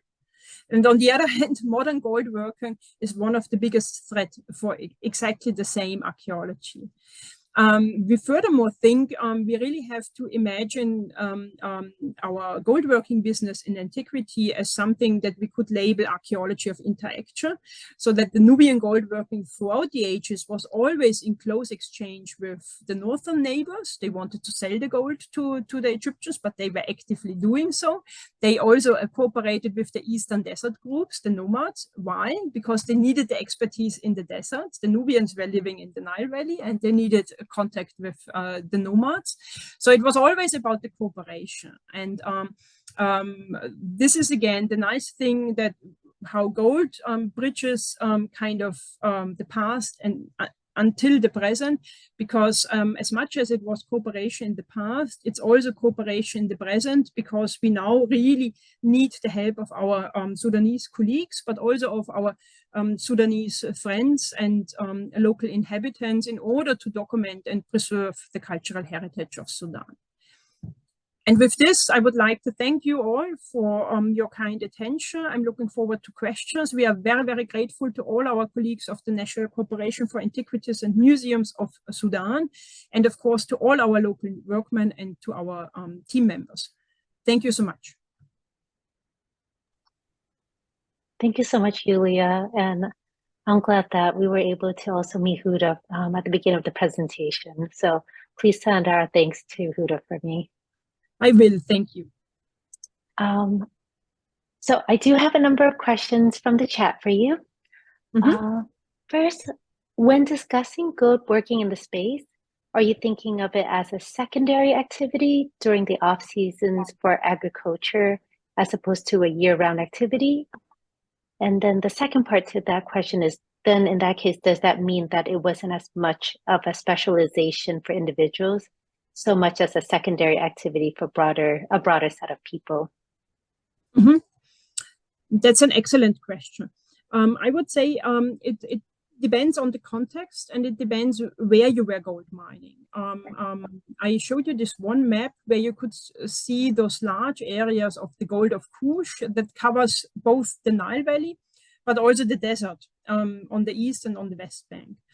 And I believe that doing something like that we call wadi working, where in the ancient, now dry riverbeds, the quartz is visible on the surface, they could more or less do the gold mining almost all year round, I would say. But I firmly believe that since it required people, and since it required the local communities wanted to use the gold, but they also needed people who know the desert and know the path in the desert, and they didn't know where to find the gold. That especially the gold mining further into the desert was probably a seasonal thing. So an excellent question. We are working on this. For now, I would say very complex, very dynamic, probably situational. And as much as we now know that there were so many mixtures of pastoralism, like not only pure pastoralism, but also agro-pastoralism and other parts, I would also say this gold mining business is probably something that could have various shades. Yeah. Well, I'm going to be excited to follow your research and see where we go with this. Thank you so much. And then the next question from the chat is, are there examples of gold-worked objects that were found in Egypt that you believe were likely crafted in Nubia, Kerma? Or is it still too early to build a concept of the style of Nubian Kerma works to try and match that? Mm-hmm. That's another excellent question. There was a recent publication from last year where colleagues from the Petrie Museum in London, and I think also from a Spanish university, I forgot the name unfortunately, tried to sample objects found in Egypt with scientific methods in order to find out whether it's Nubian gold or Egyptian gold, because also in the Egyptian Eastern Desert, you do have gold mines. This was especially done for those fly pendants that I showed, because the Egyptians modernized this type of fly pendant, and we have pure gold fly pendants from the early 18th dynasty. To make it short, the results were not clear. So the results were not as what you would expect, that you can really differentiate the gold. And this is probably connected to the way it is processed. And furthermore, and this would bring me again to this aspect of cooperation, I personally believe we should be a little bit, we have moved forward from asking the question, is it Egyptian or is it Nubian? But we want to understand, how was it made? By whom was it made? Who was involved? And it's probably, again, more complicated than we think. And so trying to separate it does not really bring us further. We should really try to understand the proper process from the beginning. And we are making progress here, but it's still a long story. Yeah, it's interesting. And when I think about it, one of the nice characteristics of gold is that you can easily melt it down too. So even if it was from Nubia, for example, once it goes up to Egypt, people can melt it down. But was that trade or was it just reused? Exactly. Yes, exactly. Okay. I think those are all the questions we have today.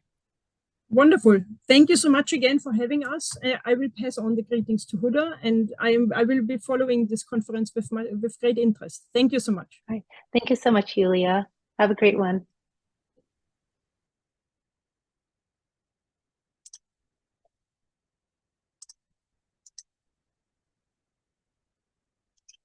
Okay, so just give me one moment.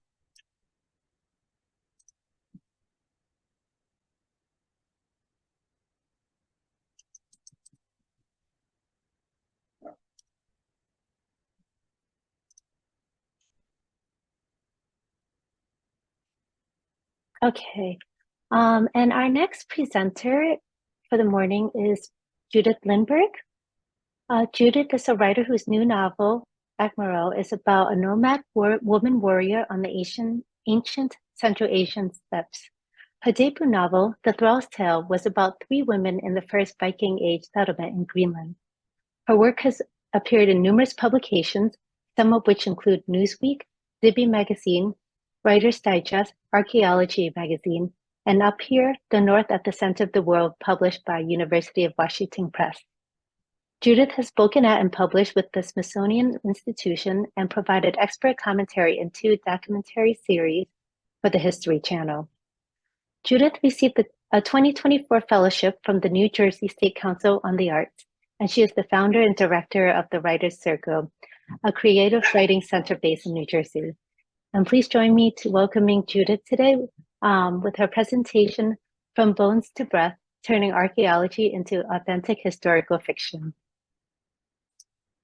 Welcome, Judith. Hello, thank you. Can everybody hear me? I am going to start a screen share to show you a little bit about the work that I've been doing and to tell you a little bit about how indeed I have turned ancient history and archaeology into fiction. So here we go.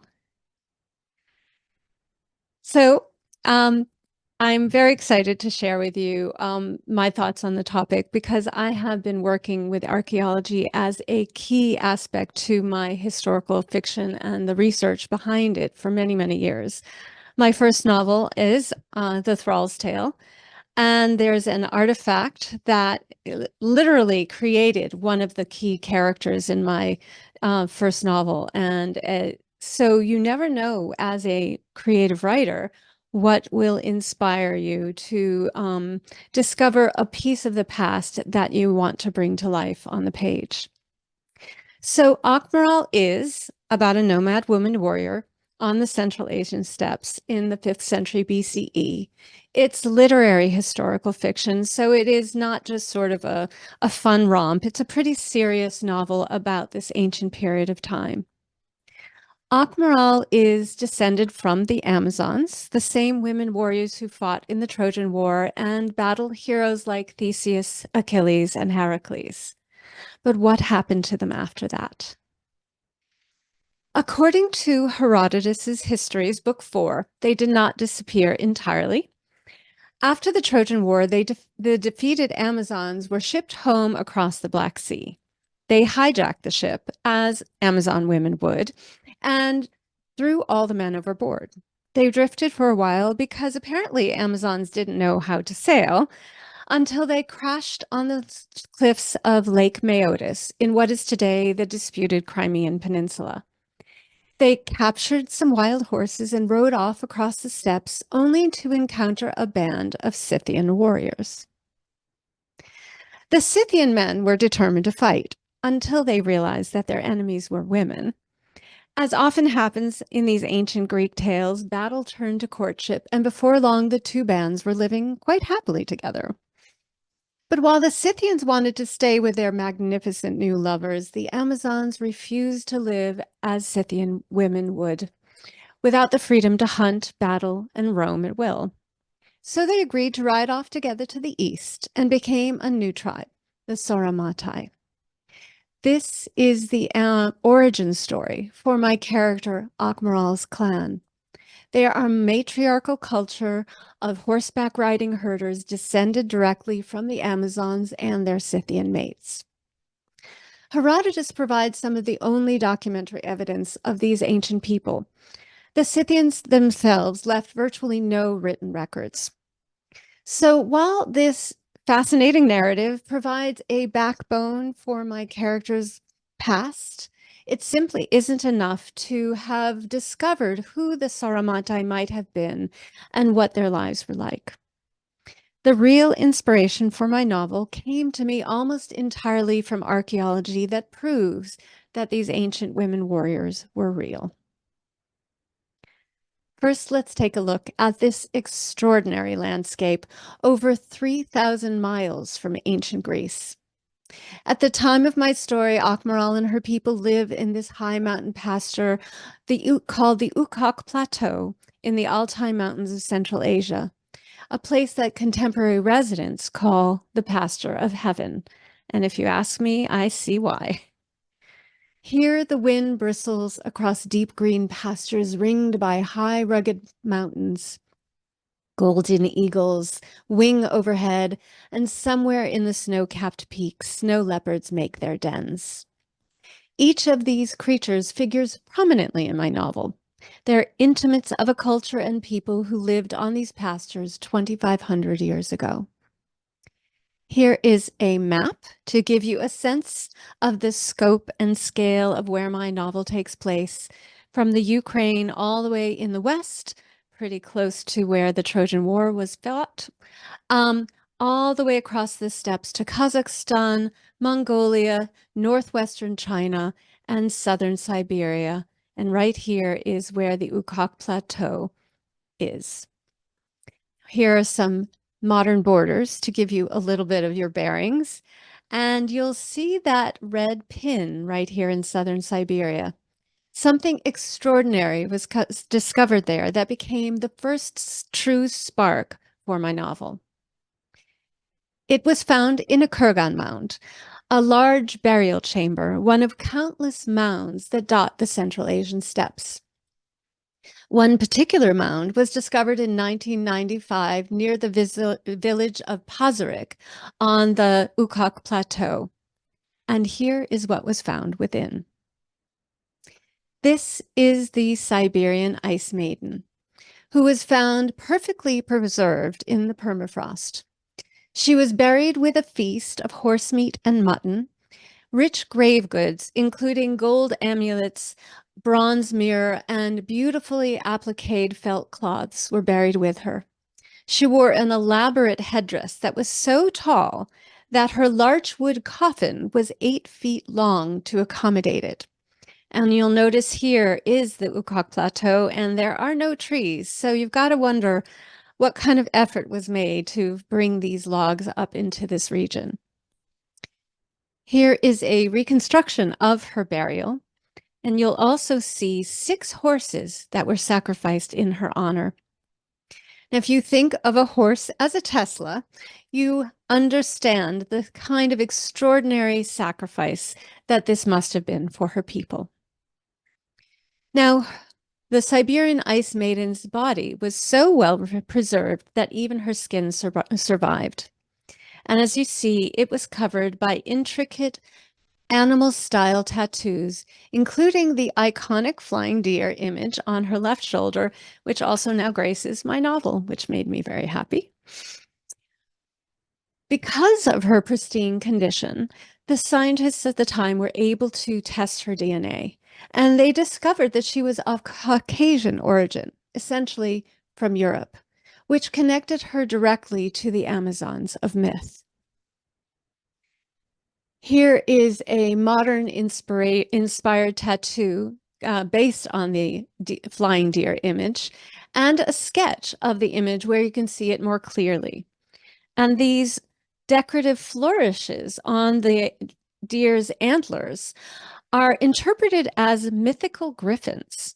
So this image is a composite and believed to be a spiritual representation rather than one of a literal creature. This image in my novel becomes a critical spiritual symbol for Akmaral's people, and especially for Akmaral's own journey through her life. Now, her tattoos and artifacts were made in the Scythian animal style, which is common across the entire Scythian sphere of influence. From gold plaques to stone carvings to finely wrought weaponry, the images almost always feature wild, straining beasts, often attacking their prey. Here we have twisted and coiled felines. This is a griffin, again a griffin, attacking a yak, and this is some kind of a horned lion attacking a horse. Here we see a reconstruction of what the Ice Maiden might have looked like based on her remains, and on her shoulder, of course, is the flying deer. Now, the Siberian Ice Maiden was certainly enough fuel for thought to get me going on my writing, but it was not the only burial that ultimately inspired my character, Akmaral. There was a second burial that gave me a much clearer idea of who these descendants of the Amazons might have been. This is the Izik Goldman, found in Kazakhstan in the 1960s. He was buried with a vest covered with gold arrow-shaped plaques, and his belt has more amulets made in the Scythian animal style. He was also buried, as you see, with a sword and a dagger.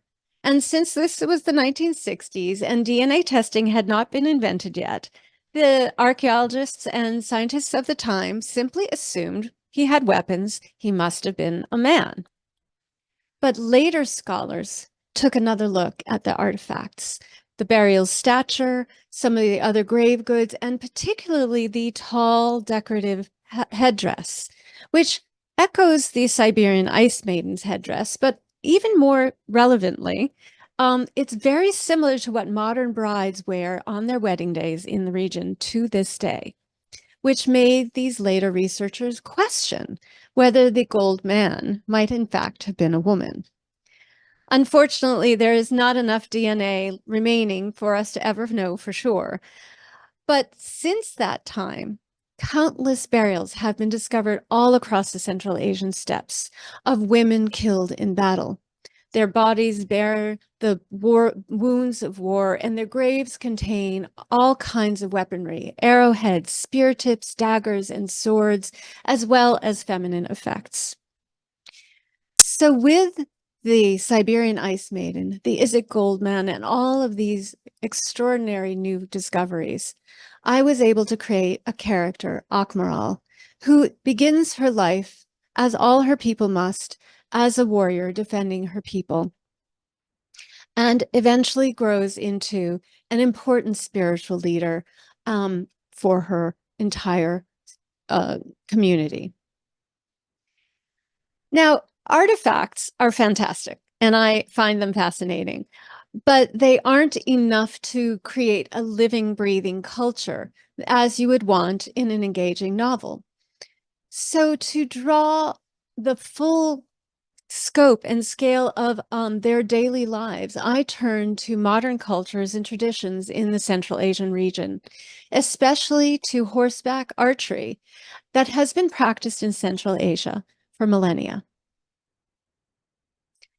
As you'll see in this somewhat low quality but still impressive video, the horse and the bow give women equal footing in battle as men. And modern people still practice these traditions. If you consider that Akmaral's time in around 500 BCE is several hundred years before the invention of the stirrup, you'll also realize that this kind of riding would have been even more difficult at that time. It required that the rider hold onto the horse with the sheer strength of their legs. This rich cultural heritage of traditional skills like horseback riding, archery, horse racing, and wrestling all feature in my novel, but are drawn directly from the practices and celebrations held today in Central Asia at festivals like Nadam, the Olympic-style annual event in Mongolia. There are, in fact, petroglyphs found across Central Asia that show that these ancient traditions go all the way back to prehistory, and that many of the cultural traditions of the nomadic people that we celebrate in the modern day were represented thousands of years ago. Modern nomad people in the region still migrate with their herds, live in yurts, and place their children on horseback even before they can walk, as this little girl represents. And this young blonde girl on the upper right corner is a child that was identified and then tested to compare her DNA with the Caucasian Ice Maiden. And there is a direct genetic connection between the two through the generations, which shows the modern people of Mongolia are direct descendants from a combination of European and Eastern integration. Now, the horseback riding was so critical to these ancient peoples that you'll see evidence of their lifestyle reflected in their bones. These two skeletons from the Scythian period are clearly laid to rest as if they are still riding on horseback. And if you look carefully, their thigh bones are bowed from years of riding. Not only that, but the finger bones on many of the finds are contorted and deformed from repeatedly shooting arrows. You'll also notice this round bronze object with a handle under the skeleton's shoulder. It's a bronze mirror, and a similar one was found in the Ice Maiden's burial chamber. Bronze mirrors in this time were not necessarily objects of vanity, but seemed to indicate that the deceased was some kind of a spiritual leader or perhaps a shaman. This particular mirror is etched with the same iconic shapes of the flying deer. In my novel, it becomes the possession of an important shamaness who guides Akmarel to her destiny. And these are deer stones, stone stelae that are scattered across the steppes, particularly found in Mongolia, which also bear the image of the flying deer. These stone pillars date to the Bronze Age and to an earlier culture, but provide another definitive connection between the Caucasian ice maiden, whose perhaps Scythian ancestors hailed from the west, and the spirituality of an earlier tribe who left their mark on the region. Here is a closer look at one of the deer stones alongside two other artifacts, one gold and the other bronze, that reflect this spiritual symbol's continued importance throughout the Scythian sphere. Now, Herodotus wrote that the Amazons lived without men, but archaeology tells a different story. Most Kurgan mounds burials contained both men and women, sometimes as warriors and sometimes not. In fact, there is one very interesting burial where a man was laid to rest with a child in his arms. In many of the burials, women were the most prominent central figure in the mound, which indicates that they were leaders. Priestesses, warriors, chieftains, we're never really sure. So it draws some attention on the possibility of very non-traditional gender roles in this ancient culture. But one particular passage from Herodotus really made me think and gave me the key to a core conflict in my novel. Regarding the Amazons, he wrote, "It is their custom that no maiden weds until she has killed in battle, and some grow old and die unmarried because they cannot satisfy this need." This passage started me thinking about what it would have been like to live in a culture like this, where the imperative and responsibility for everyone, men and women both, was to protect, which also meant to kill. Unlike so many women in historical fiction and in history, these descendants of the Amazons do not appear to have been outliers fighting against social norms to find their power and strength. These women apparently had equal responsibility implicitly and from the start, including in military might and leadership. What would it have been like to be a woman like this who never had to question her value? This was an exciting opportunity for me as a novelist to defy the social constructs of modern historical fiction, which is a funny phrase, and try to imagine a world where women were equals and didn't have to question themselves. But what if you were born in this world and killing was not your desire or even your nature? What if you were a woman like me? Answering these conflicting questions provided the key for me to explore Akmarel's world and her personal journey. Why does fiction matter in our efforts to preserve and promote the study of the ancient world?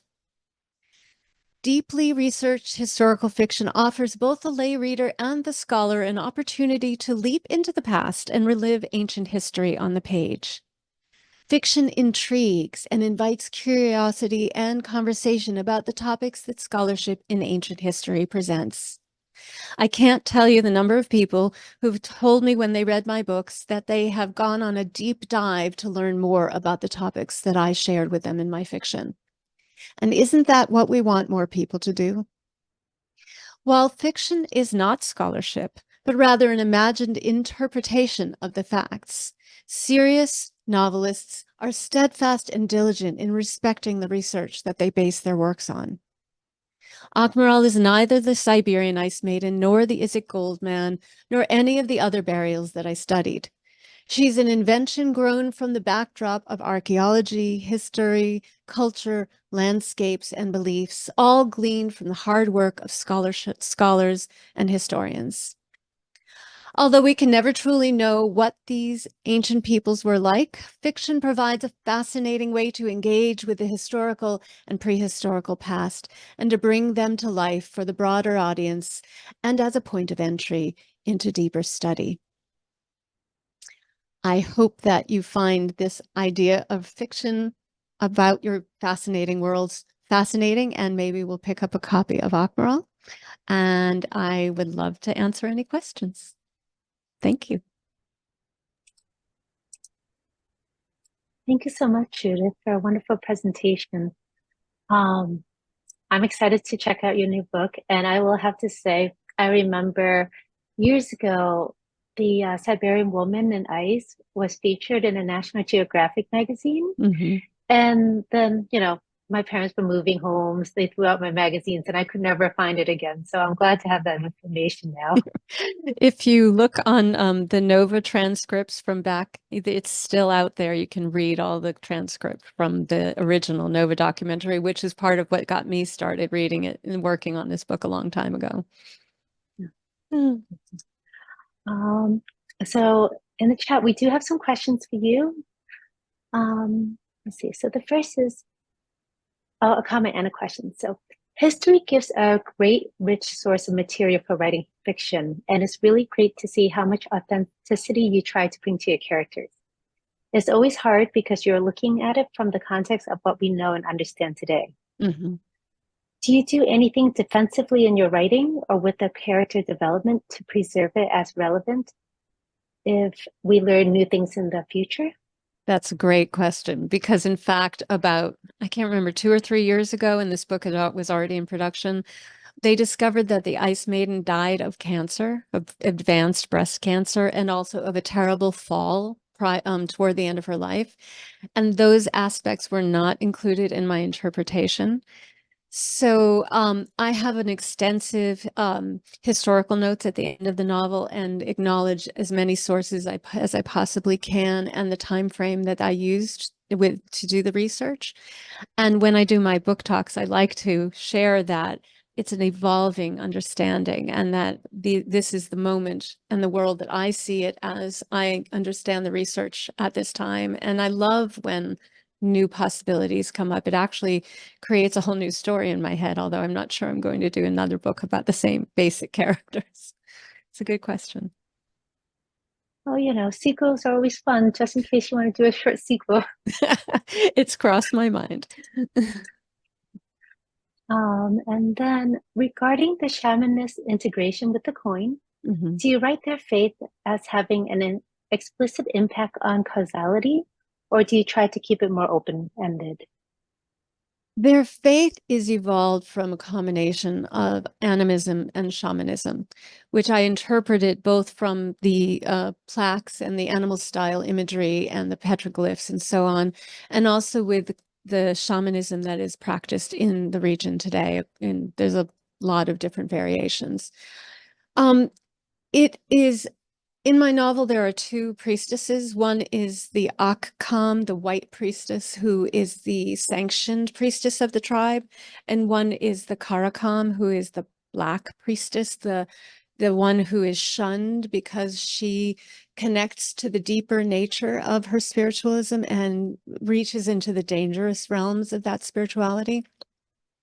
So when we talk about causality, it is all around them at all times. They deeply are connected to their relationship with nature. They survive with nature and with the elements in a day-to-day life and death sort of way. And their practices and beliefs act as protections, perceived protections, but in some instances where really rich, complicated parts of the plot where the Akmaral and the characters are going through really significant challenges, that depth of the dark beliefs or the more powerful spiritual beliefs do sort of propel in a gentle way as a kind of sense of guidance and as an opening to a potential path for the characters.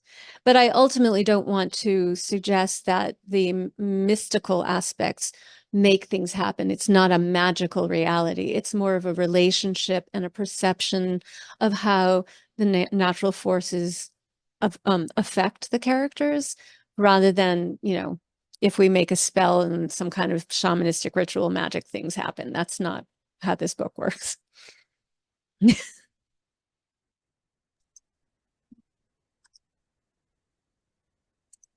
All right, I think that's all for questions that we have in the chat today.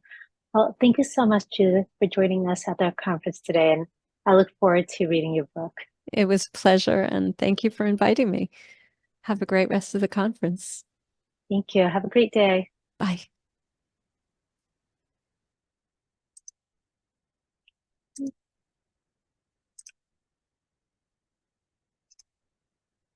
All right, and our last speaker for this session will be Sugandha Ganesh. Sugandha has an MBA in marketing from the Devi Ahilya University in India, and he works for an IT company as an agile coach. Sugandha loves reading and researching about his culture and rich heritage from India. Sugandha is also passionate about storytelling and has a YouTube channel, Sugandha Storytelling. He has also authored 4 children's books. And so please help join me in welcoming Sugandha for his talk today, Representation of Past with Ancient and Modern Times with reference to the oral traditions of India.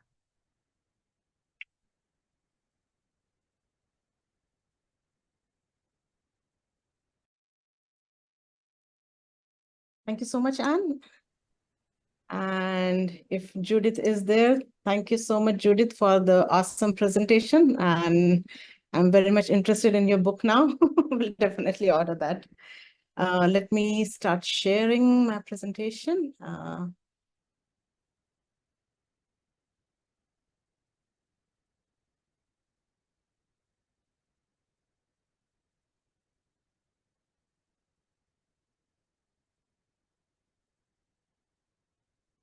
Okay.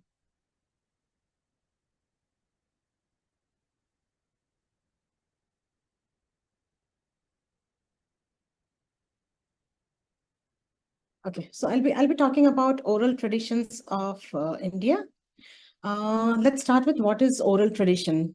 Oral tradition is the cultural knowledge and information that has been passed from generation to generation. It's basically through speech, while talking, singing in different forms, but it is like mostly oral.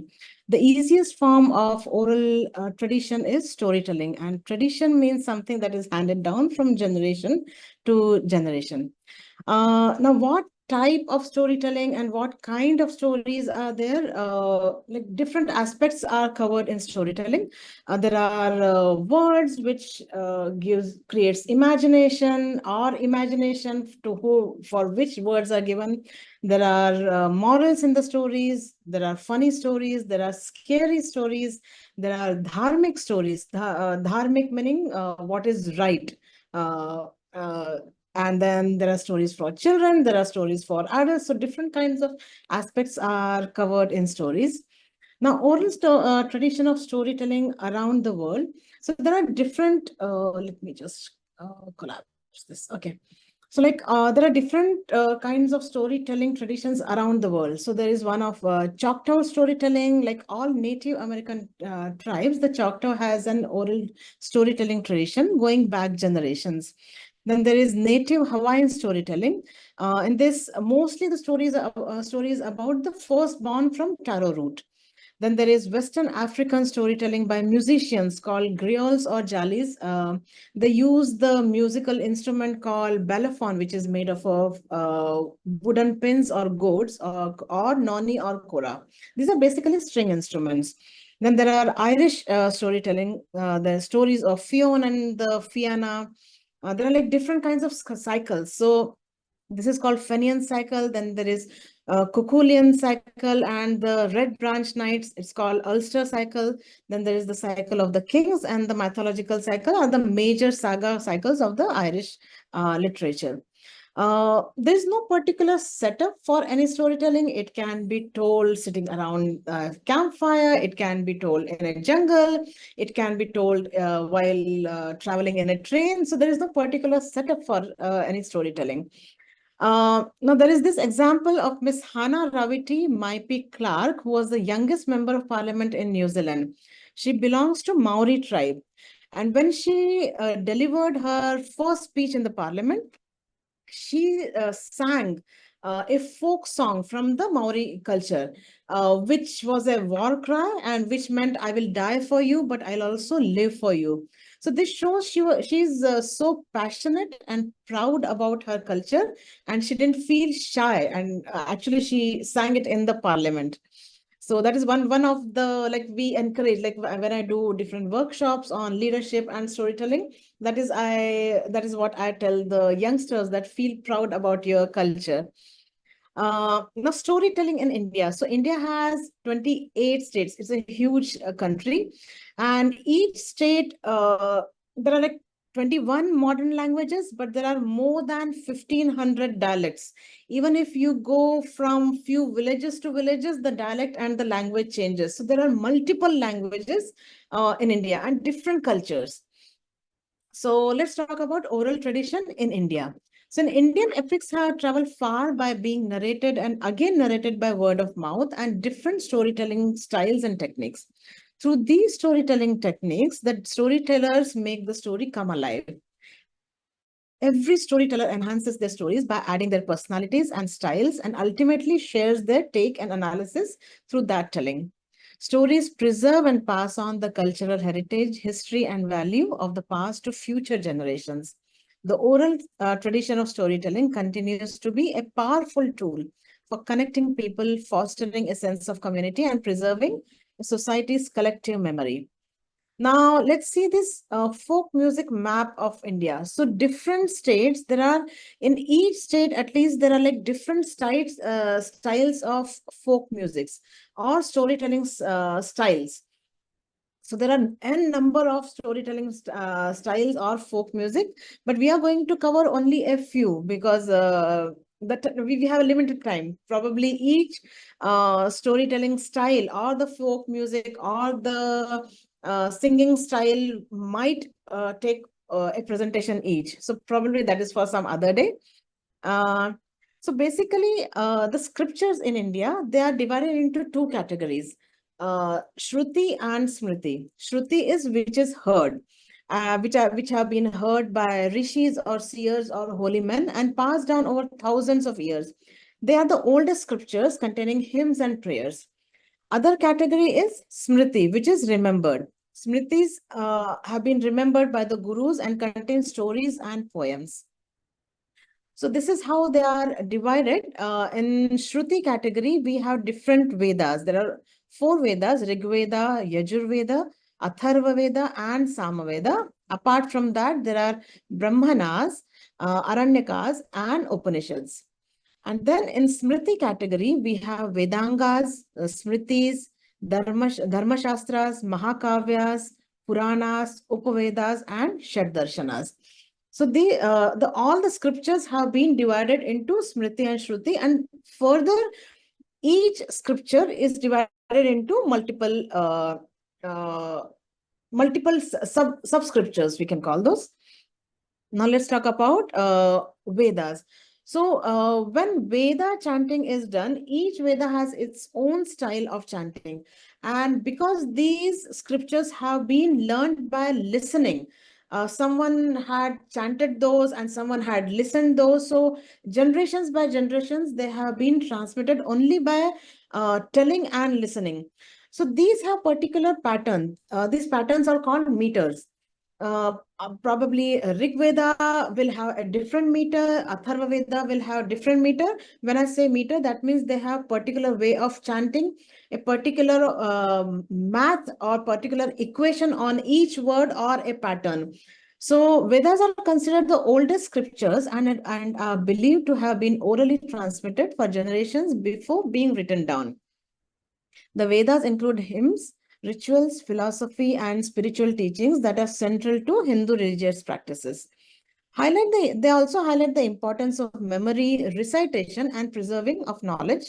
Vedas are chanted in a particular technique or meters.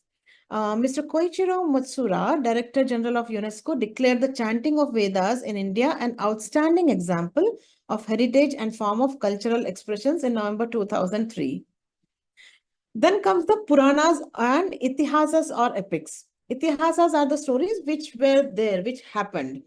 So there are 18 Mahapuranas, and there is Vishnu Puran, Naradiya Puran, Padma Puran, Garuda Puran, Varaha Puran, then Bhagavad Puran, Matsya Puran, Kurma Puran, Linga Puran, Shiva Puran, and all these 18 Puranas. So these Puranas have also been narrated and learned, and then later they have been written down. Itihasas, mostly the most famous epics are Ramayana and Mahabharata. These stories are being, till date, these stories are being narrated in different styles. So there are like thousands of stories in these scriptures or these epics, and these are most commonly told stories in India. Now, there are different kinds of oral traditions of Bharat, which is other name of India. These are like folklores, storytelling, kirtans. Storytelling is done through dramas. There are legends. There are epic songs. There are poems. So probably we'll cover a few of those. What was in modern days, what is the need of oral tradition or storytelling? So history says that India has been attacked many times. So when invaders, they attacked India, it also happened that they burned down huge libraries or the collection of scriptures. There are many scriptures which are lost today. So there is much more need of oral tradition or storytelling now. So the tradition or culture, it gets carried to next generation. Now let's talk about the famous epic or Ramayana.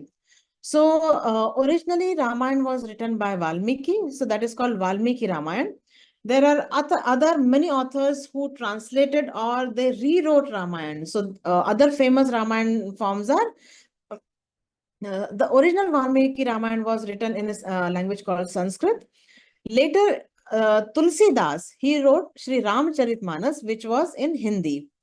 There is one more Ramayana called Kamba Ramayana, which was in Tamil, which was written by Kamban. There are many more translations or rewritten Ramayans, but for now, we'll consider these three. Now, first Ramayana, Valmiki Ramayana was written by Valmiki, second by Tulsidas, and third by Kamban. Even though in these three books, the story remains the same, but there are different styles. So what I mean to say, when an author writes a story, he adds his own narrative or his own style. Sometimes the story remains the same, sometimes different flavors get added, sometimes the meaning changes, and then it gets carried from one generation to another. So it's very, very important to, when the translation happens for any story, the basic story or the basic narration or the basic facts should remain the same. That is what I teach my kids also when I do the workshops. So the positive narrative, that should stay. So now let's take a particular episode from all these different books. So in Valmiki Ramayana, there was one episode when these two brothers, Ram and Lakshman, they are in forest, and a demon, her name is Shurpanakha, she visits. So in Valmiki Ramayana, the presentation is like very factual, that this demon comes in the demon form. She has long hair, long nails, and she's like looking very horrendous, and she's trying to scare them. Now, in Tulsidas Ramcharitmanas, the expression is that her heart is like demon. There is no other expression or there is no narration about how she looked. Now, in Kamba Ramayana, the language is flowery. It's more kind of it has more romantic words. And then it mentions, in this book, it is mentioned that when Shurpanakha comes, she comes in the form of a very beautiful lady. And then later, when she's scared away, she changes her form into a demoness. So that is how in each storytelling style, the narration and narrative that changes. Now let's come to different folk music styles in India in different states. So one of them we are going to cover is, it's called Burra Katha. Now, Burra Katha is a Telugu art of storytelling. When I said there are 28 states in the southern part of India, there are states called Andhra Pradesh and Telangana. So in the coastal Andhra region, Burra Katha is called Jangam Katha. In Katha is called story. In Telangana, it's also known as Tambura Katha. Now, tambura is this musical instrument which they are carrying, string instrument. There is a hollow part in the front and which a rod is connected, and there is a thin string attached to it. So the main singer, the main storyteller, he sings while playing the instrument with one finger. So this is called tambura. It is also known as Tandana Katha or Sudulu. The main storyteller, he's called Kathakudu. Katha is a story. He tells the story while playing a tambura, a stringed instrument, and dancing wearing anklets. One or two associates, they assist the narrator with small drums. They have the small drums, and while they join the main storyteller, they keep playing those. Also known as Jangam folklore, nomad storytellers. Now, these kind of storytelling, it happens like they travel in a group from village to village. And when main storyteller, he sings or narrates a story, his or her associates, they ask curious questions. Oh, really? This is what happened. And then the main storyteller, he answers, he replies in very funny form, or he sings to their reply. So when the associates, they ask the question, they create the curiosities in the audience too. So the singing style would be Tandanana bure, tandanana bhala, tandanana bure, tandanana bhala, tandana na bhala, tandanana. So these lines will get repeated between different stanzas. So when I repeated the word tandana, so these stories are called Tandana Katha. So this is how these are sung. Next style of storytelling is Villupattu. So Villupattu literally is translated into bow. Vill is translated into bow. That is famous in Tamil Nadu. Tamil Nadu is also a state in the southern part of India. The main storyteller narrates the story striking a bow, which is called vill in Tamil. This bow rests on a mud pot. So this is an arrow. While singing, again he pulls the string, and that string creates a music.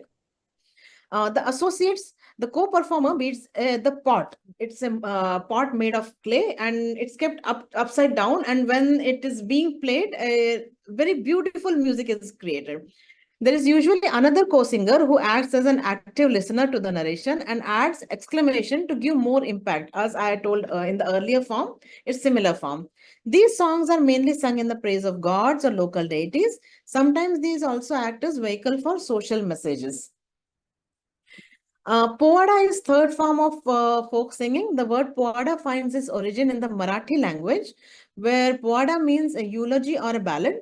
Historically, Povadas were heroic ballads that narrated the tales of valor, courage, and triumph of Maratha warrior heroes. This form of oral tradition can be traced back to the 17th century during the reign of the legendary Maratha king Chhatrapati Shivaji Maharaj. Povada performances typically feature a single performer, often the Shahir, who holds the audience attention with compelling storytelling and expressive singing, accompanied by traditional musical instruments such as tambura, dholki, and harmonium. So this is harmonium, which is he is holding. This is dholki, and this is a dafli. So they have different musical instruments, and Shahir is the main storyteller here. Sorry. One more storytelling style is Kavad Katha. This is very interesting. These boxes are called Kavad, and these are mobile storytelling devices. These are also considered mobile temples. These are combination of carpentry, painting, and narration. Long back, when Mughal emperors they invaded India, in few areas, in few states, going to temple was not permitted. So people created these wooden boxes. They were considered as temples itself, and then they carried these temples from home to home. So people could worship there. Kawad means door panels. And this is mostly famous in Rajasthan area.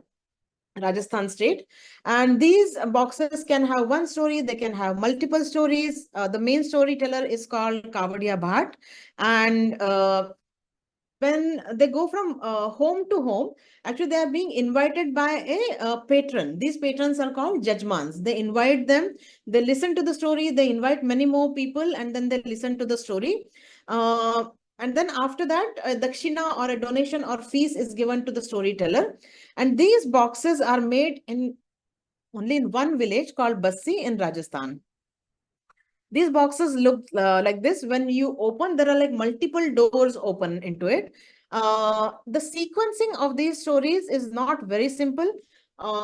Suppose there is like first page of the story. So when one door opens, number 1 will open. When the other door opens, number 2 will be printed here.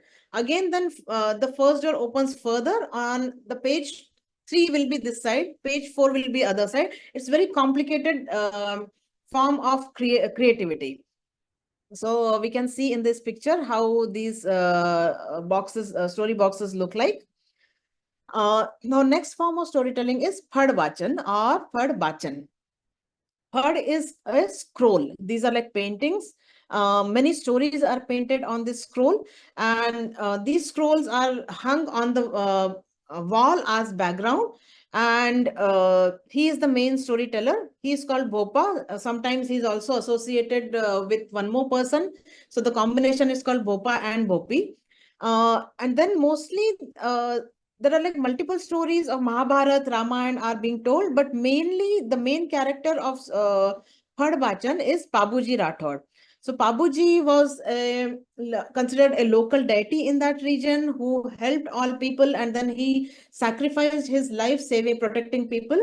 So people from that area, that village, they keep remembering Pabuji, and they keep singing they keep singing and tell stories about Pabuji Rathod. So this is also called Phad Bachan.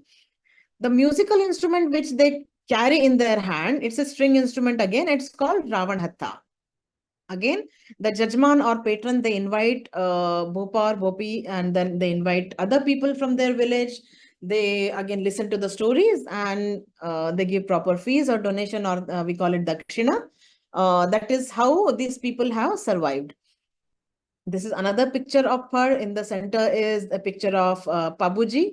And then there are many stories of his bravery, or how he protected different animals or cows, or how he protected different people in their village. So this is one style, Phad Katha or Phad Vachan. There is one more picture here. This is stories from Ramayana. The 4 sons for Dashrath and Kaikai, they are born, and there are like different paintings here. Another style of storytelling is Pandwani. Pandwani roughly translates to the song of the Pandavas. Pandavas were 5 brothers in the epic called Mahabharata. This is mostly famous in Chhattisgarh area in India. And these stories are mostly about Bhim and Ghatotkacha. Bhim was one of the brothers from out of 5 Pandavas, and Ghatotkacha is Bhim's son. So Bhim was a brave warrior who carried a mace in his hand, and then there was one more brother called Arjun. He carried bow and arrow. So the main storyteller is called Ragi, and the main storyteller Ragi carries again a musical instrument called Ektara. Again, Ektara is one stringed musical instrument. And when Ragi sings the poem or sings the song about Bhim or Arjun, so when if Ragi is singing about Bhim, she pretends that this Ektara is a mace, and then she does all the actions holding Ektara. She pretends that it's a mace, and then all the brave actions, and she sings the songs about the bravery of Bhim and Arjun. And again, Ragi is associated with other associates. They play tabla, harmonium, dafli, manjira. These are different musical instruments, and they support the main Ragi. This is a story from Mahabharata, and these are 5 brothers, Pandavas, and this is the brave Bhim, about whom mostly the Pandwani stories are about. There's one more storytelling style is Tamang Salo. This is from Tamang community and mostly famous in the area of Sikkim in India. The folk song is called Tamang Selo, and then Tamang instruments which are used are Damfu, Madal, and Tungna. So these are like Damfu. A selo could be very catchy and lively, or slow or melodious. Usually it is sung to express love, sorrow, and stories of day-to-day life.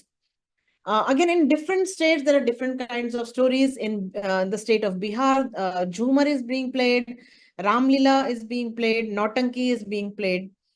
So stories have traveled from generation to generation when people have made an effort in the form of storytelling, singing, playing dramas, all those things.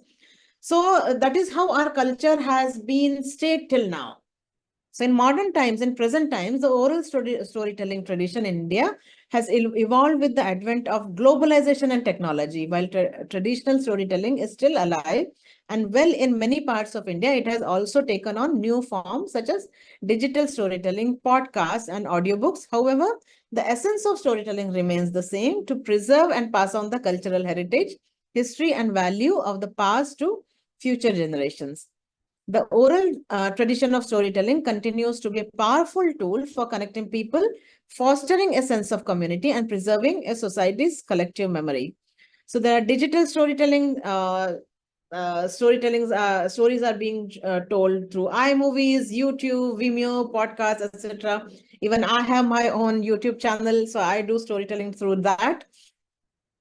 We encourage the young generation to share the stories of if they visit temples or heritage monuments, once they visit and learn the legends and stories about those, meet people who were part of special pilgrimage and listen to their experiences and stories. Talk to the cab driver about his home state. So you get to learn a lot of new stories. Talk to the elders in the family. Each family has some interesting legacy. Tell the stories with correct narrative. That is how we teach the youngsters during our workshops. So we encourage heritage leadership, be a storyteller, and spread our awesome culture. So that is where I would end. And thank you so much for having me in this conference. And thank you, SASA, for giving me this opportunity. I'll stop sharing.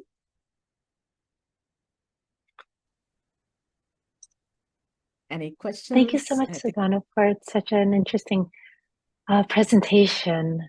And yeah, just like the information about the storytelling traditions, I'm thinking of, say, like even in rural Southeast Asia, that's a main way of people communicating and passing down traditions and ideas back from centuries and millennia. So very cool. Yeah.